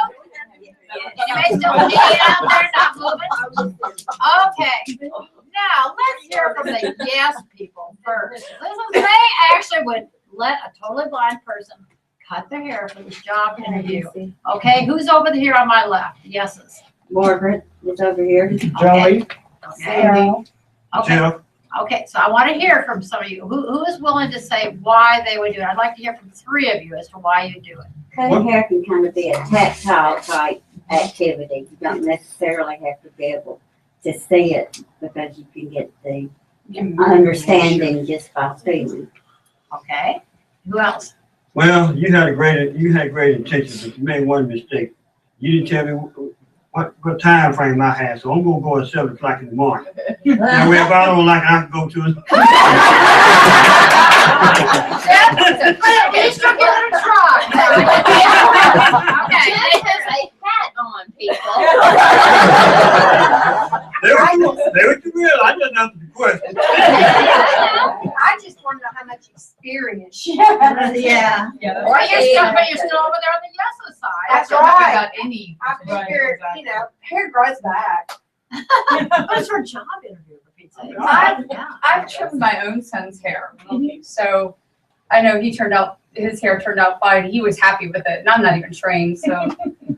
Yeah, I mean, I let my girlfriends do it in college. We used to cut each other's hair all the time, and none of us had any experience. So yeah, I'm pretty experimental. I'd be okay with it. Okay. I would worry about styling. I will say that. I'm okay with cutting. I would worry about styling. This is Sarah. There's some sighted people I wouldn't let cut my hair. But you're gonna let a totally blind person. Yes. All right. Now let's hear from the honest souls over here, the no's. Okay. Okay. Let's hear who's over here and let's. Cindy Jones. Cindy Jones. Okay. All right. There's only, it doesn't matter if they're blind or sighted. I only let one person cut my hair anyway. And tell them how much you pay for that haircut. Yeah, but I will say this, Joanne, the guy who owns the salon where I go to get my hair cut is blind. So, but I'm pretty picky about who. But you wouldn't let him touch your hair. No. I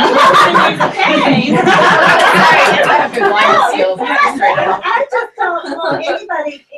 That's a very personal choice. It's not that they're blind or not blind. It's that I have one person I trust, and that's the only person I go to. I don't go to anybody, sighted or blind. That's different. Okay. Who else is over here? All right, this is Ennis speaking. Okay. And I have a miniature fro. So you know how it goes with that. And you don't think a totally blind person could cut it? Not a fro, no.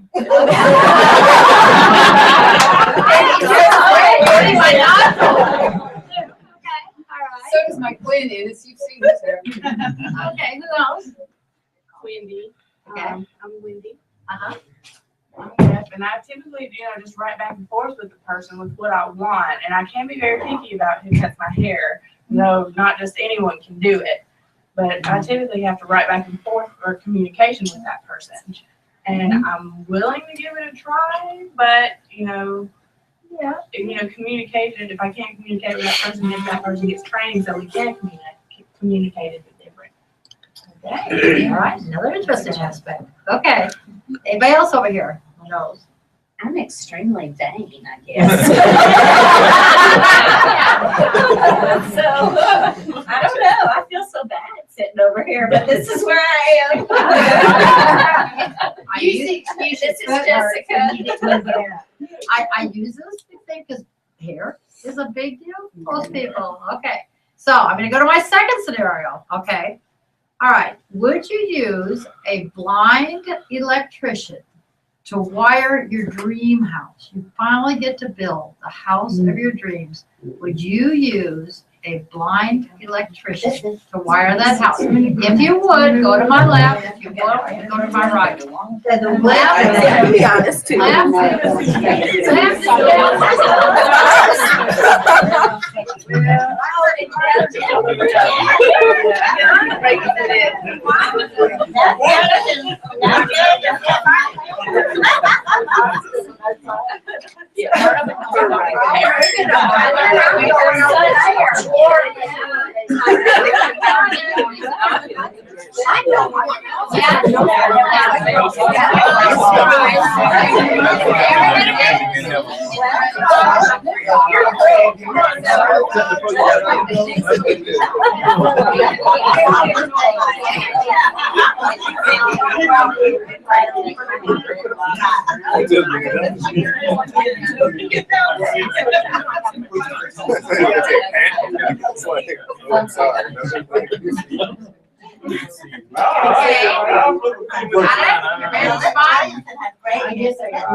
Okay, it sounds like we got people divided up again. Let's see if we had any. I want to know who said no to the hair, but yes to the wire in their house. Me. I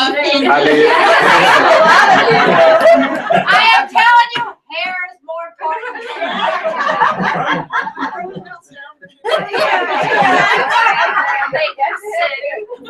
Okay, let's hear from the crazy yeses over here that would have a blind person wire their house. I figure if the blind person is not going to be okay with this, they're going to die in the process.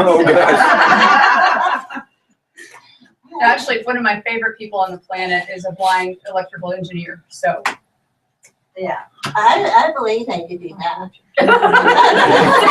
Not your hair. Okay, who else over here on the yes? Deborah, I said, long as they insure it.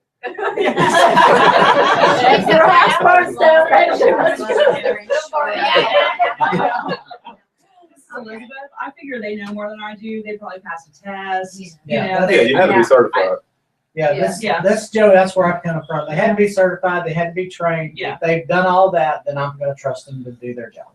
Right. Amen. Okay, anybody else over that side? Yes. But Cindy's gonna get a frizz job somewhere. They stick a finger in the side. Okay, the nose over here. You honest nose. Let's hear your story. Even a sighted person can mess up and in your house can burn down. So, No way. no, I like my cat and dog. I don't want to leave them at home by themselves. Joanne, this is Greg. I'm with Sandy on that. There's just too big a risk, and frankly, there's quite a few sighted people I probably wouldn't trust on that either. But, there are certain wire colors you're gonna have to discern, and if there's a mistake, somebody's gonna get hurt or killed, and you risk the house being burned. It's a lot. Well, this is Joe. I've had some personal experiences with wiring.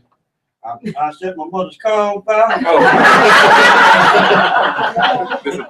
built a fan that was running off a battery, and I decided I wanted to make it run for electricity, and I burnt it up because I plugged it in the wall and it caught on fire. I have my own personal experience, and I can tell you, I waste $10 on a haircut, and then waste $100,000 on a house. So you got your hair cut. How many of you guys over here would have got your hair cut by a blind person? On the no wire. Three. Three of you. Okay, yeah, okay. I think it's on the haircut. See, Cindy, I'm like you, the wiring's more important than the hair. Okay, all right. Who else over here on the nose? Anybody else want to say anything? No. It's three of you. Okay, y'all said your bit. Okay. All righty, let's go to another one here. Okay, assuming you're not married, okay, just pretend you're back in your, bachelorette days. Okay, would you marry a blind person? Yeses to my left, noes to my right. Well, I've done both.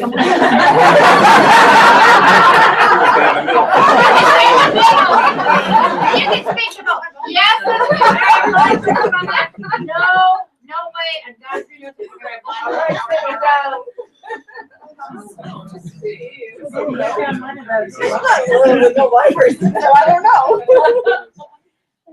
Yes, to my left, no to my right. Do you have any no's over here?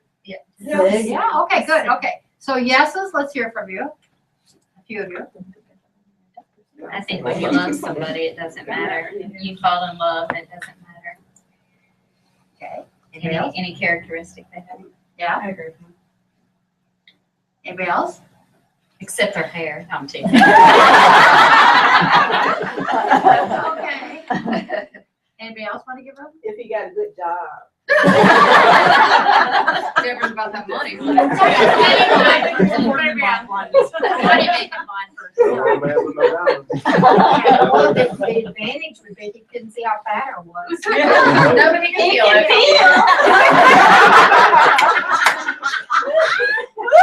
Remember, this is being videotaped. Let's get a little more. Okay, who else over here? Anybody else? Why would you marry a blind person? I've seen too many blind couples that are just way happy. And, just say, no, I wouldn't do that. I think you're gonna have problems no matter which way you go. Any other comments? Okay, no, over here. Why no? I appreciate your honesty. Just you, Sue. I'm the only one. Okay. Okay. Well, I lost my sight as a result of an auto accident. My family was all sighted. I lived with them as a child and in person. When I married a sighted person. I just found it handy, really. I was.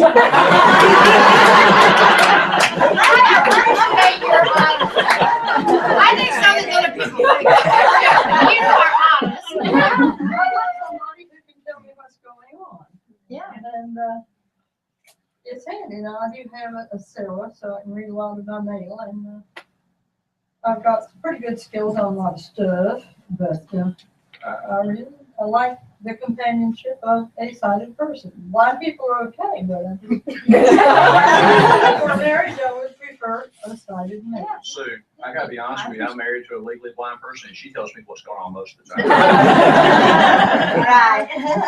I always say my sighted wife is my best accommodation, so. But you're over there marrying a blind person. My still sighted married. husband says I'm his best accommodation. I'm still married. Okay. All righty, here's another one. Okay, now this is not an abortion issue, okay? You're not pregnant yet, okay? Or your wife isn't pregnant yet. Okay, but if you knew your baby was gonna be blind, would you have a blind baby? You know, would you get pregnant? Amen. Yes? Yes, over to my left, no, over to my right. You have the decision beforehand, before you get pregnant. Would you have a blind baby? If you knew it was gonna be blind, over to my left, yes, no, over to my right. It's a blind baby, you guys. Nobody's moving, come on. I think everybody's over to the left. Really? Yeah. Everybody would have a blind baby. Okay, No. why? I'm surprised. I'm confused about the question. Yeah, a little bit Would you be confused willing over to here. have a baby if your baby would be blind? Yeah. Not would you abort it, but would you be willing to get pregnant or have your wife get pregnant if you knew that the child would be blind? This is Dana. I went through that actually. I have RP. So, you know, I knew that there would be a chance of having visually impaired children. And I did. Same here. Yeah, this is Joey. I have RP as well. And for a long time, I would have been on the other side of the room. In fact, my doctors told me when I was 12 years old and diagnosed that they recommended that I not have children because I would pass that along. And I remember that very vividly.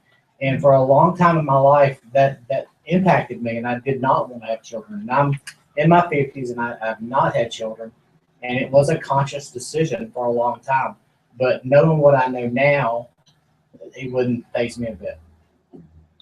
Wish I could go back. I'll give you some. I appreciate that. I appreciate it. And that shows how our philosophy changes. I think the experiences that we are having and the services that we are offering and the awareness that is happening out in the world today is making an impact on our younger generations as well, because my daughters also know that they carry that gene. And my daughters will have had and will continue to have children because they know that even if they do have a child that is blind, that child will be a person who has skills and abilities and opportunities in life. So it's not, I think that perception is shifting. I really do. And I think it's because of the work that goes on that comes from this room. I had a child 3.5 months early that would have been totally normal had I had her later for full term. But because of the oxygen levels, she lost her sight, her retina's detached. So here I am with a child that was born with vision and lost it immediately. And to say, if I'd have known that, would I have aborted her? No. And knowing that it could have happened again, I still had 5 more pregnancies, but I have 2 children living. So, you know, I did take the chance. Okay. Anybody else? Good responses, good thinking, and it shows you something about how our philosophy has changed too over the years, and exposure and thinking may move us to different places. As far as that goes, though, it wouldn't matter whether it was blindness or some other disability, but there are a lot of stuff out there that can go wrong. Probably a lot of us would keep the child regardless. Right. Yeah. Oh. Okay, good answers. Now, let's go down to something a little easier. Okay. You're at the movie theater, and the manager comes up to you and says, listen, you have to buy a ticket. You know, you don't have to buy this $10 movie ticket. You and your friend can go into movies for free because, you know, you're blind. Okay? All right, so would you take the free movie ticket? Be honest, would you take it? Nobody's around, nobody else is watching, there's no other rehab people around, none of your friends, okay? Would you take the free movie tickets based on blindness? If you would, say yes, move it to my left. If you would not, come over here to the right. If you wouldn't take the ticket. Yep. you take the ticket. If you would take the tickets, you know, go in free, okay, stay on the left, yes, on the left, no, on the right, you wouldn't take the tickets. I wouldn't take Now, the he's just ticket. giving it to us because we're blind. Yep. That makes me But you mad. can't get even.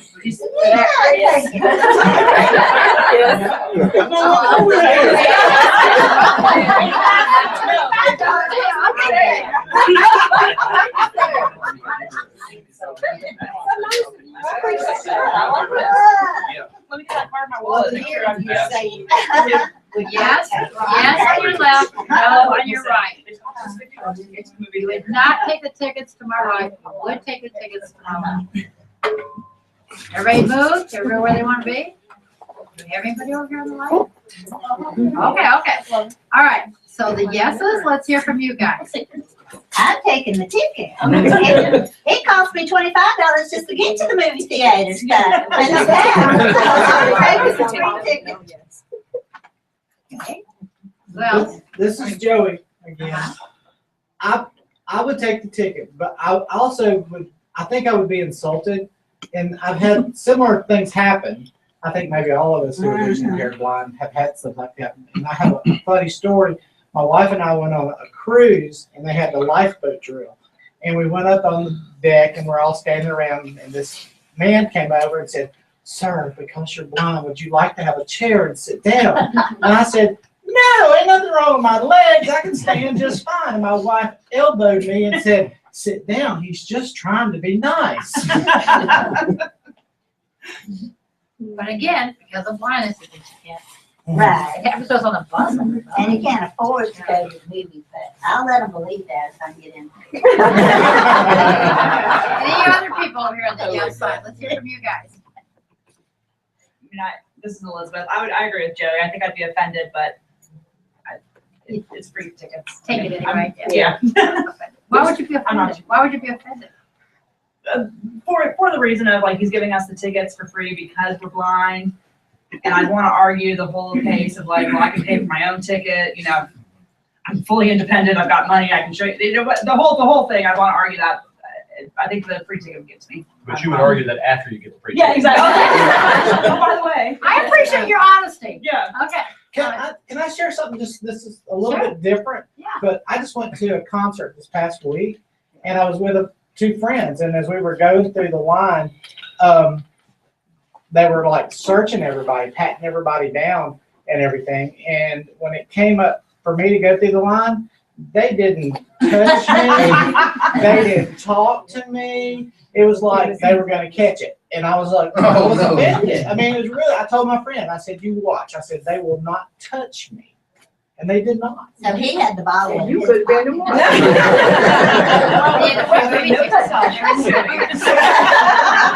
You were so perceptive. Joey, why do you think they didn't touch you? Why do you think they didn't do it? I don't know if they did because I had my cane, they didn't see me as a threat, or like I said, that they felt like they would, you know, I would sue them, or, you know, I would cause a problem. And where were you at? At Oak Mountain. You know, I think they think blind people can't do any, you know, they're not a threat, and that is so far from the truth. Right, yeah. They They didn't touch me. think you're not gonna do anything wrong.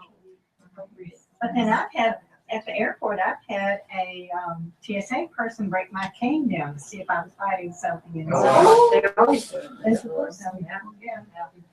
Okay. I think, Joey, just think if there's any connection between that and the movie theater. You know, just think about it. Don't answer, just think.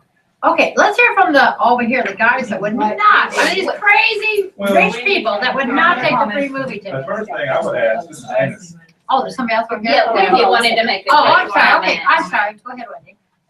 This is Wendy. I just wanted to add, very similar to deaf people's experience. It hadn't happened to me, but a few of my friends have gone through that, and like at the airport.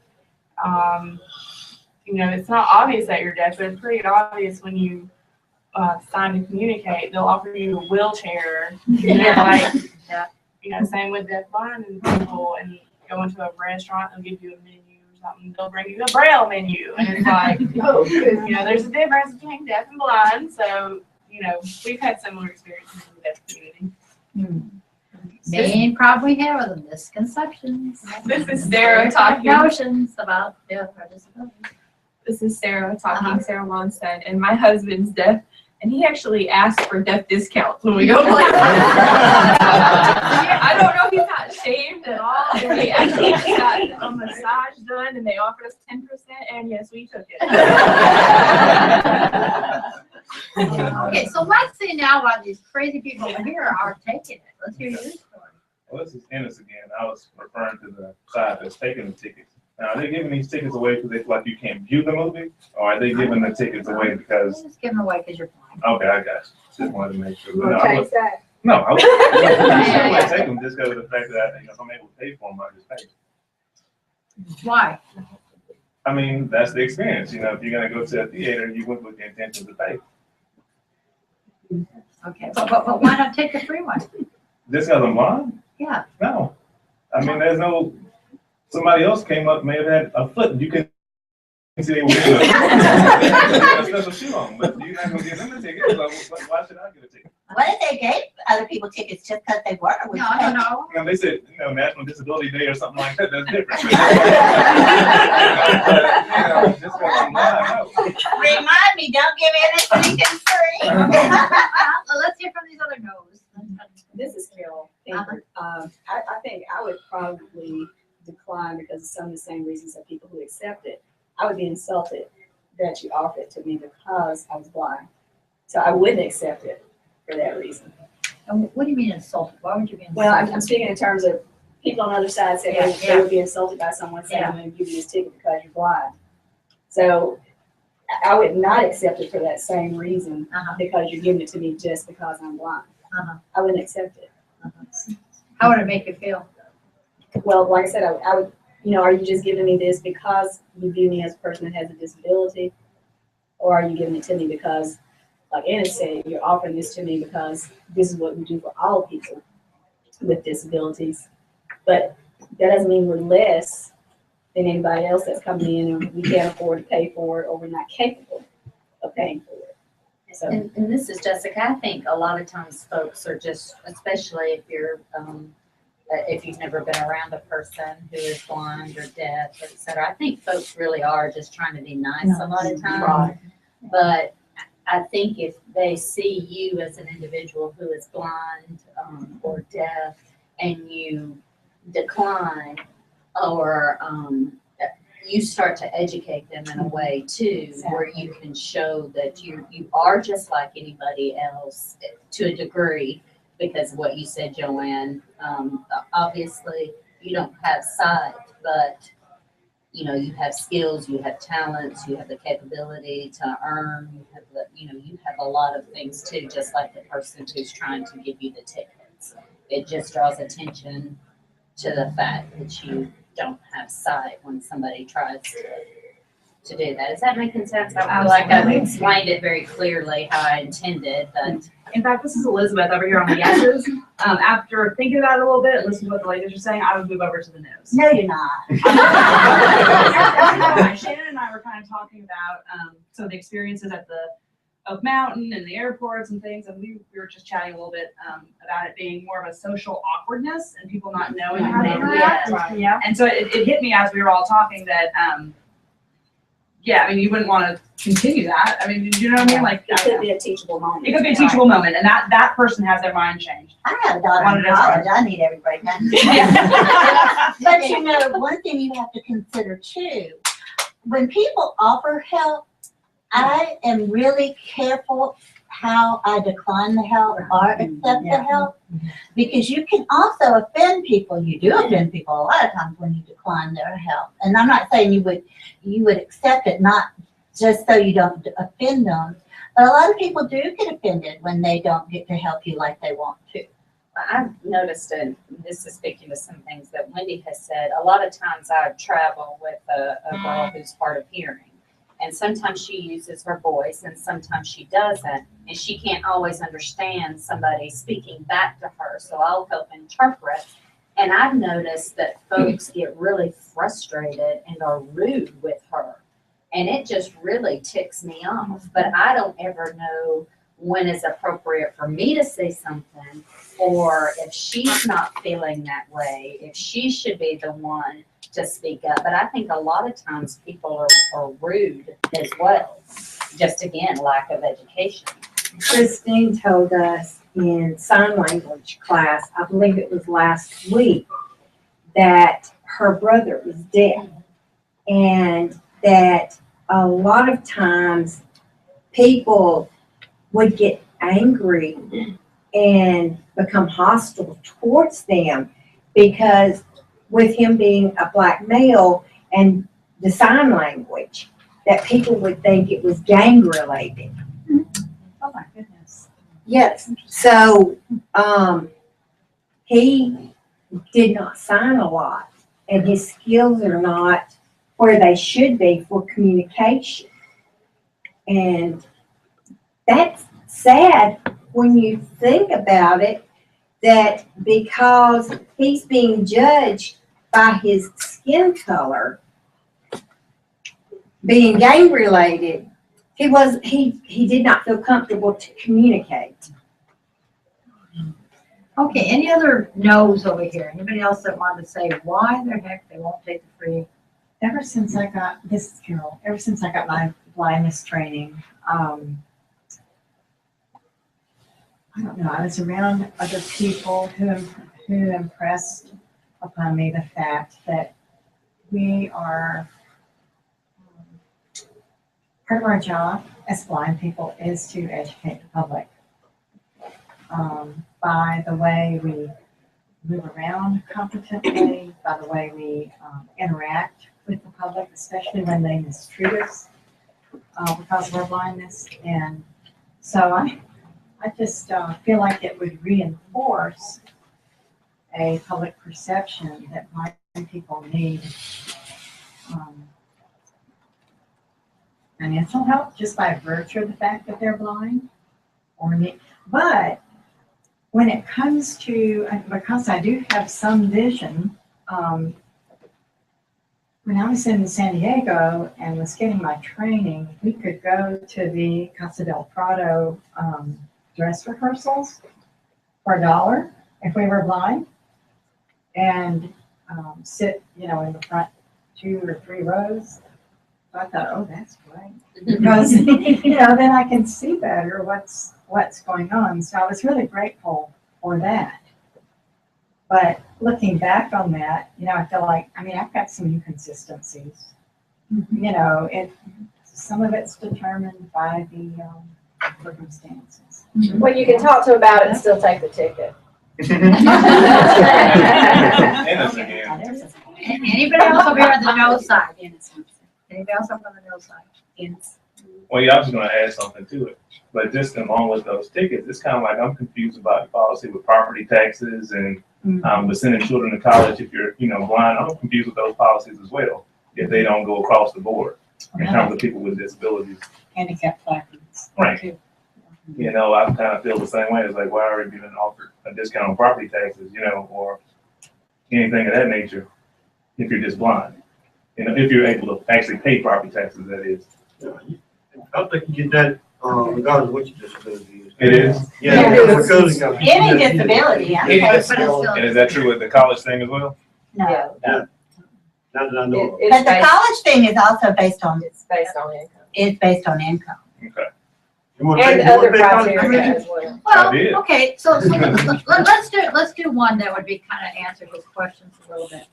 Okay, what do you guys think about free matter for the blind, the mailing services? Okay, if you think it's an okay deal, over on the left here, yes. If you don't think it's a good deal, that blind people shouldn't get free matter for the blind, free mailing stuff, like braille books and cassettes and I don't know, blind stuff, canes and all that. Go, if you think we shouldn't stay on the, my right. I don't know. Yes? Right? You think No. it's okay to get the free If you shit to think come it's over here? okay, go to, it's my left, yes. And then if you think you shouldn't get free Manor for the blind, go to my right. I mean, you can afford to pay. for it. Yeah, well, let's think of the pot a little bit, kind of like what you just brought up, okay? Okay, yes, and let's hear the reasons too. I'll give you some reasons. Oh, shit. Everybody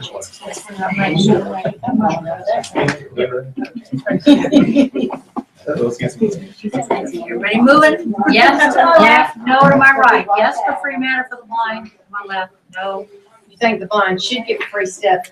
Yep, go over there. No, on my left. Yes, yes, blind people should get free Manor, the blind, to my left. No,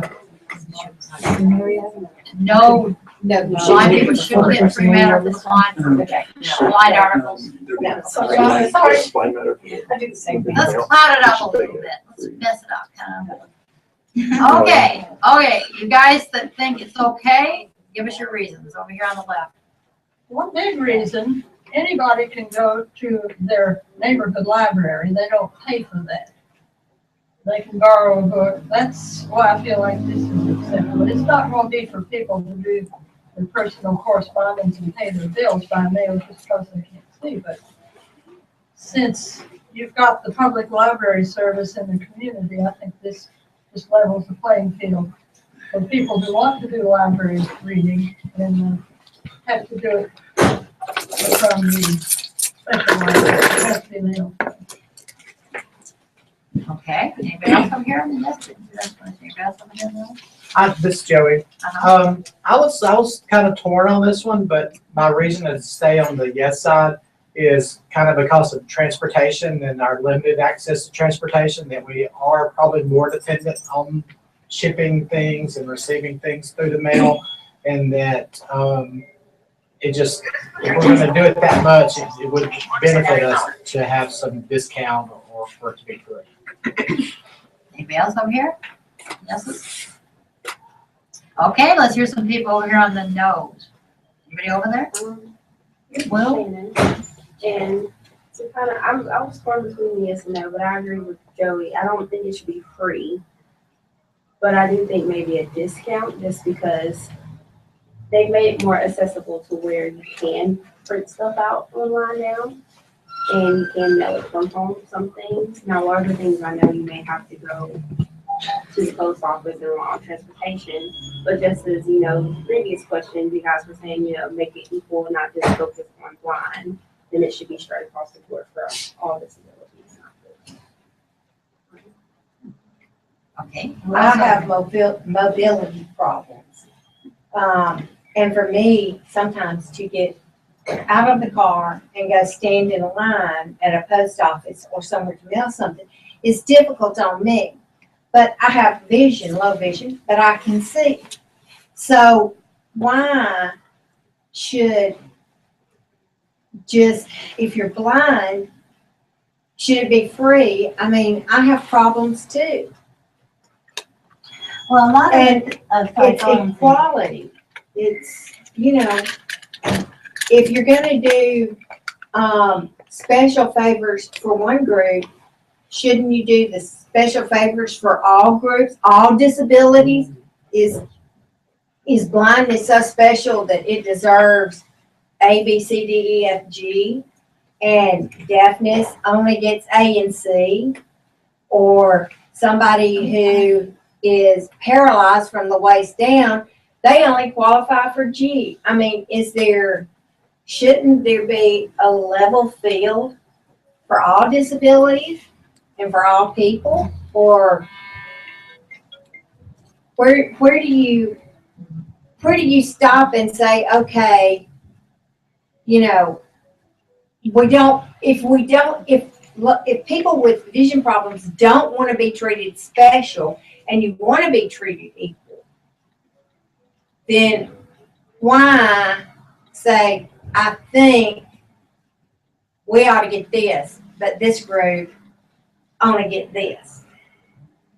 Well, when you ship Braille, if you had to pay for it, it's more expensive.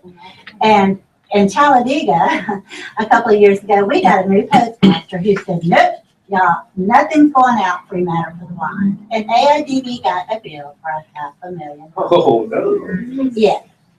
And But what so about Amazon shipping all the books to the sighted people? It costs to they don't ship cost to like it sighted. does Braille though, but Why? I don't understand. I've never done it, so I don't Braille understand. takes up more space. More and it's space. gonna be heavier, so when you Weighs get it more. paying according to the weight of the package, you're gonna pay more simply because it's gonna be more Braille material in comparison to print material. And it could be the same publication, it could be the same book, but it's gonna, that Braille takes up much more space, and it's gonna be heavier, and it's gonna cost you more. When you think about the way free matter for the blind came about, it was through, if I hope I'm right on this, blind people advocating for blind people because of the low unemployment rate and the low standard of living that blind people had to settle for. And being able to get your materials, and especially your educational materials, without having to pay through the nose to get them was a way of leveling the playing field economically for blind people. So, and it still is, with our unemployment rate being in the 70% range, that service is still something that's very much needed because we are a civil rights group. That's like you asked about the equal playing field. When it comes down to disability, there are certain accommodations that are necessary for one group that is not necessary for the next.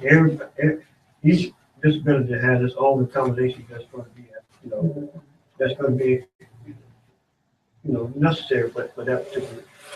The same accommodation for them, I don't need an interpreter for me, but Wendy here needs an interpreter. You see what I'm saying? So Wendy can read print, so she don't need print. and that one book from Amazon might be 12 books in Braille. Yeah. That's the And difference. heaven forbid if they put it in hardback. Yeah, where I'm torn at, and this is Ennis speaking, is the fact that, we advance such technologically, that's more than jitters. But, so it's the fact that you can do so much with digital formats like PDF, digital audio players that can offset Braille. In terms of Braille, it's necessary, we know that. But in terms of actually just disseminating information, it can be done digitally. And it can be done without computers. It can be done with smaller devices that can play back, printed material.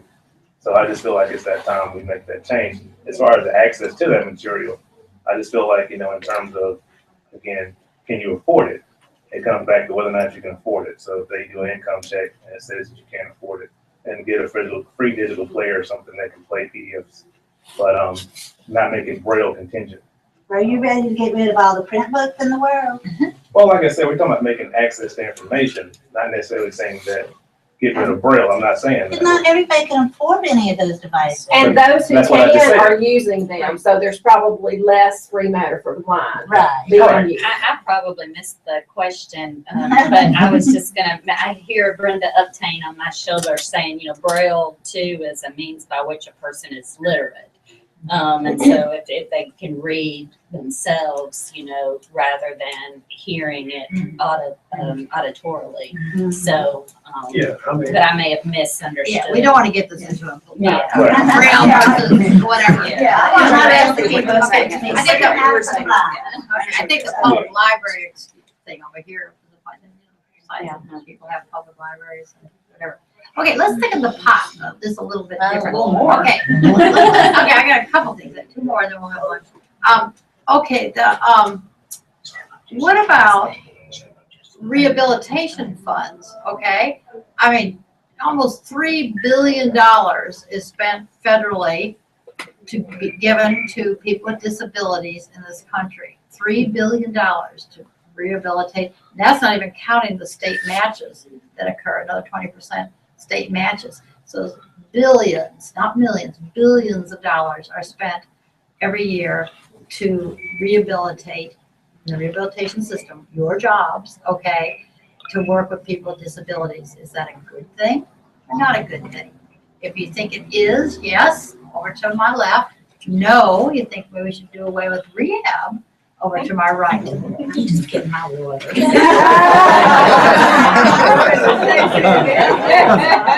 Cindy, I was really gonna be surprised.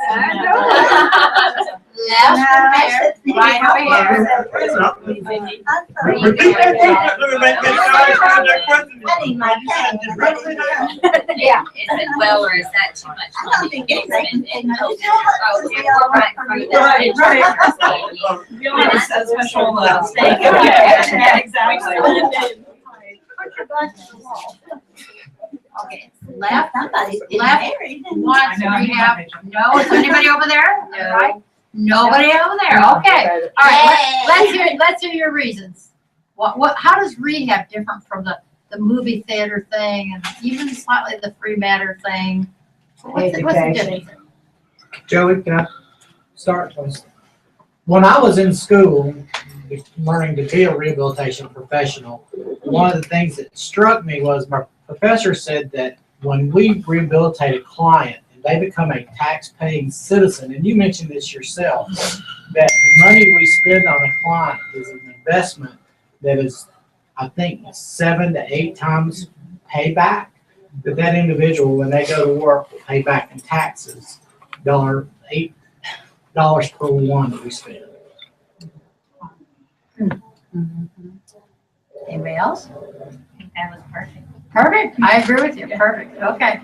You know, sometimes there's no right and wrong answers on these things. I mean, sometimes it's a balancing act, you know, and I always picture, people ask these kind of questions, a scale in the middle of the table, and you know, like the old lawyer scale, the balance scales, and you put all the pros and all the cons, and then you sort of balance it out, and sometimes you come out with your stand on where you stand on things, depending on the advantages, the disadvantages, and everybody has a different point of what they see as an advantage or disadvantage.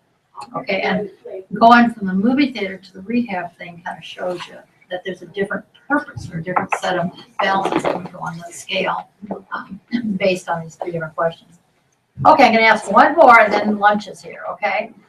All right, you and a group of blind people go into a nightclub and you sit down and the manager of the nightclub comes up to you and the group and says, listen, we don't want blind people in here because we're afraid that, you know, you guys are gonna run into people, some of these drunks will run into you, you won't be able to find your way to the bathroom, and you're gonna cause some extra commotion in this place where there's a lot of people drinking and whatnot. And so we don't want you guys here. It's unsafe for you and it's unsafe for our customers, and we don't have insurance to cover you, and so you need to leave, okay? Now, would you leave, okay, and just go someplace else?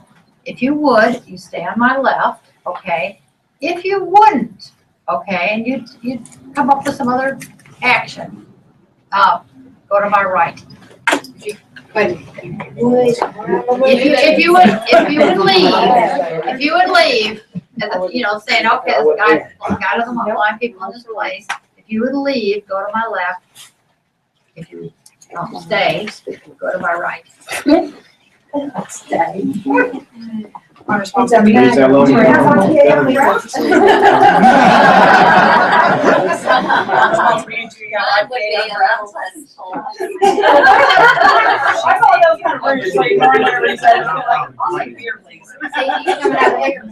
Yeah. Everybody get moved. Everybody ready? Everybody's moved, not moved, whatever. Okay, that's your chair. Everybody ready? Okay. You guys that would leave, I want to know why. Over here on my left. One way or the other, you gonna, but this is Jeff, I'm sorry. Yeah. One way or the other, you gonna leave either by force or by choice. I mean, so my suggestion is just leave and file a complaint. Right. I'm on the wrong This side. is Greg. I agree with Jeff. It's, you know, it's, they're gonna make you leave one way or the other, but, you can make a bigger statement by, you know, going to the media or whatever advocacy group is necessary and make them famous, basically. And this Deborah, I agree, because why would you want to drink in a place where you're not wanted? Not a place I'd want to go to begin with. Sue, I thought we were going out Friday night.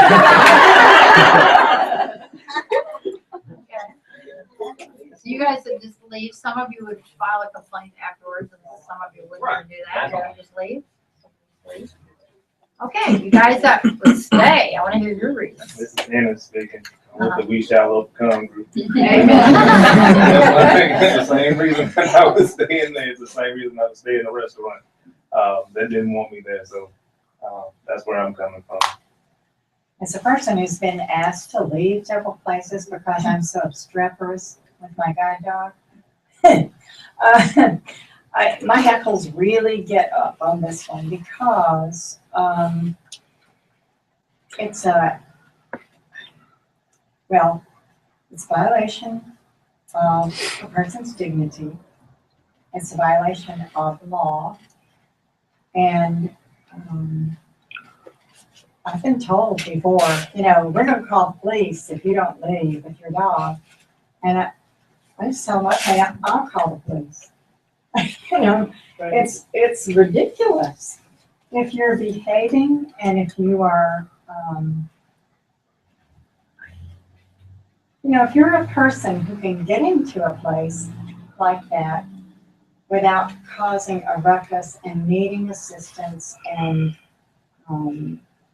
being a liability, why are you going to become one just by saying it? Wouldn't a wheelchair be more of a hazard in a place like that? I mean, I'm blind, but I can sit down. A wheelchair is going to be a bigger piece of furniture in a room. And I've been in one of those before, and I've been asked to leave because my wheelchair was in the way. And the question, of course, isn't which one is more of a problem. The question is, are civil rights being violated by being asked to leave? Yes. And of course, the answer is yes. And so there are ways to manage this, and you don't have to raise a big stink, although that can be the end result.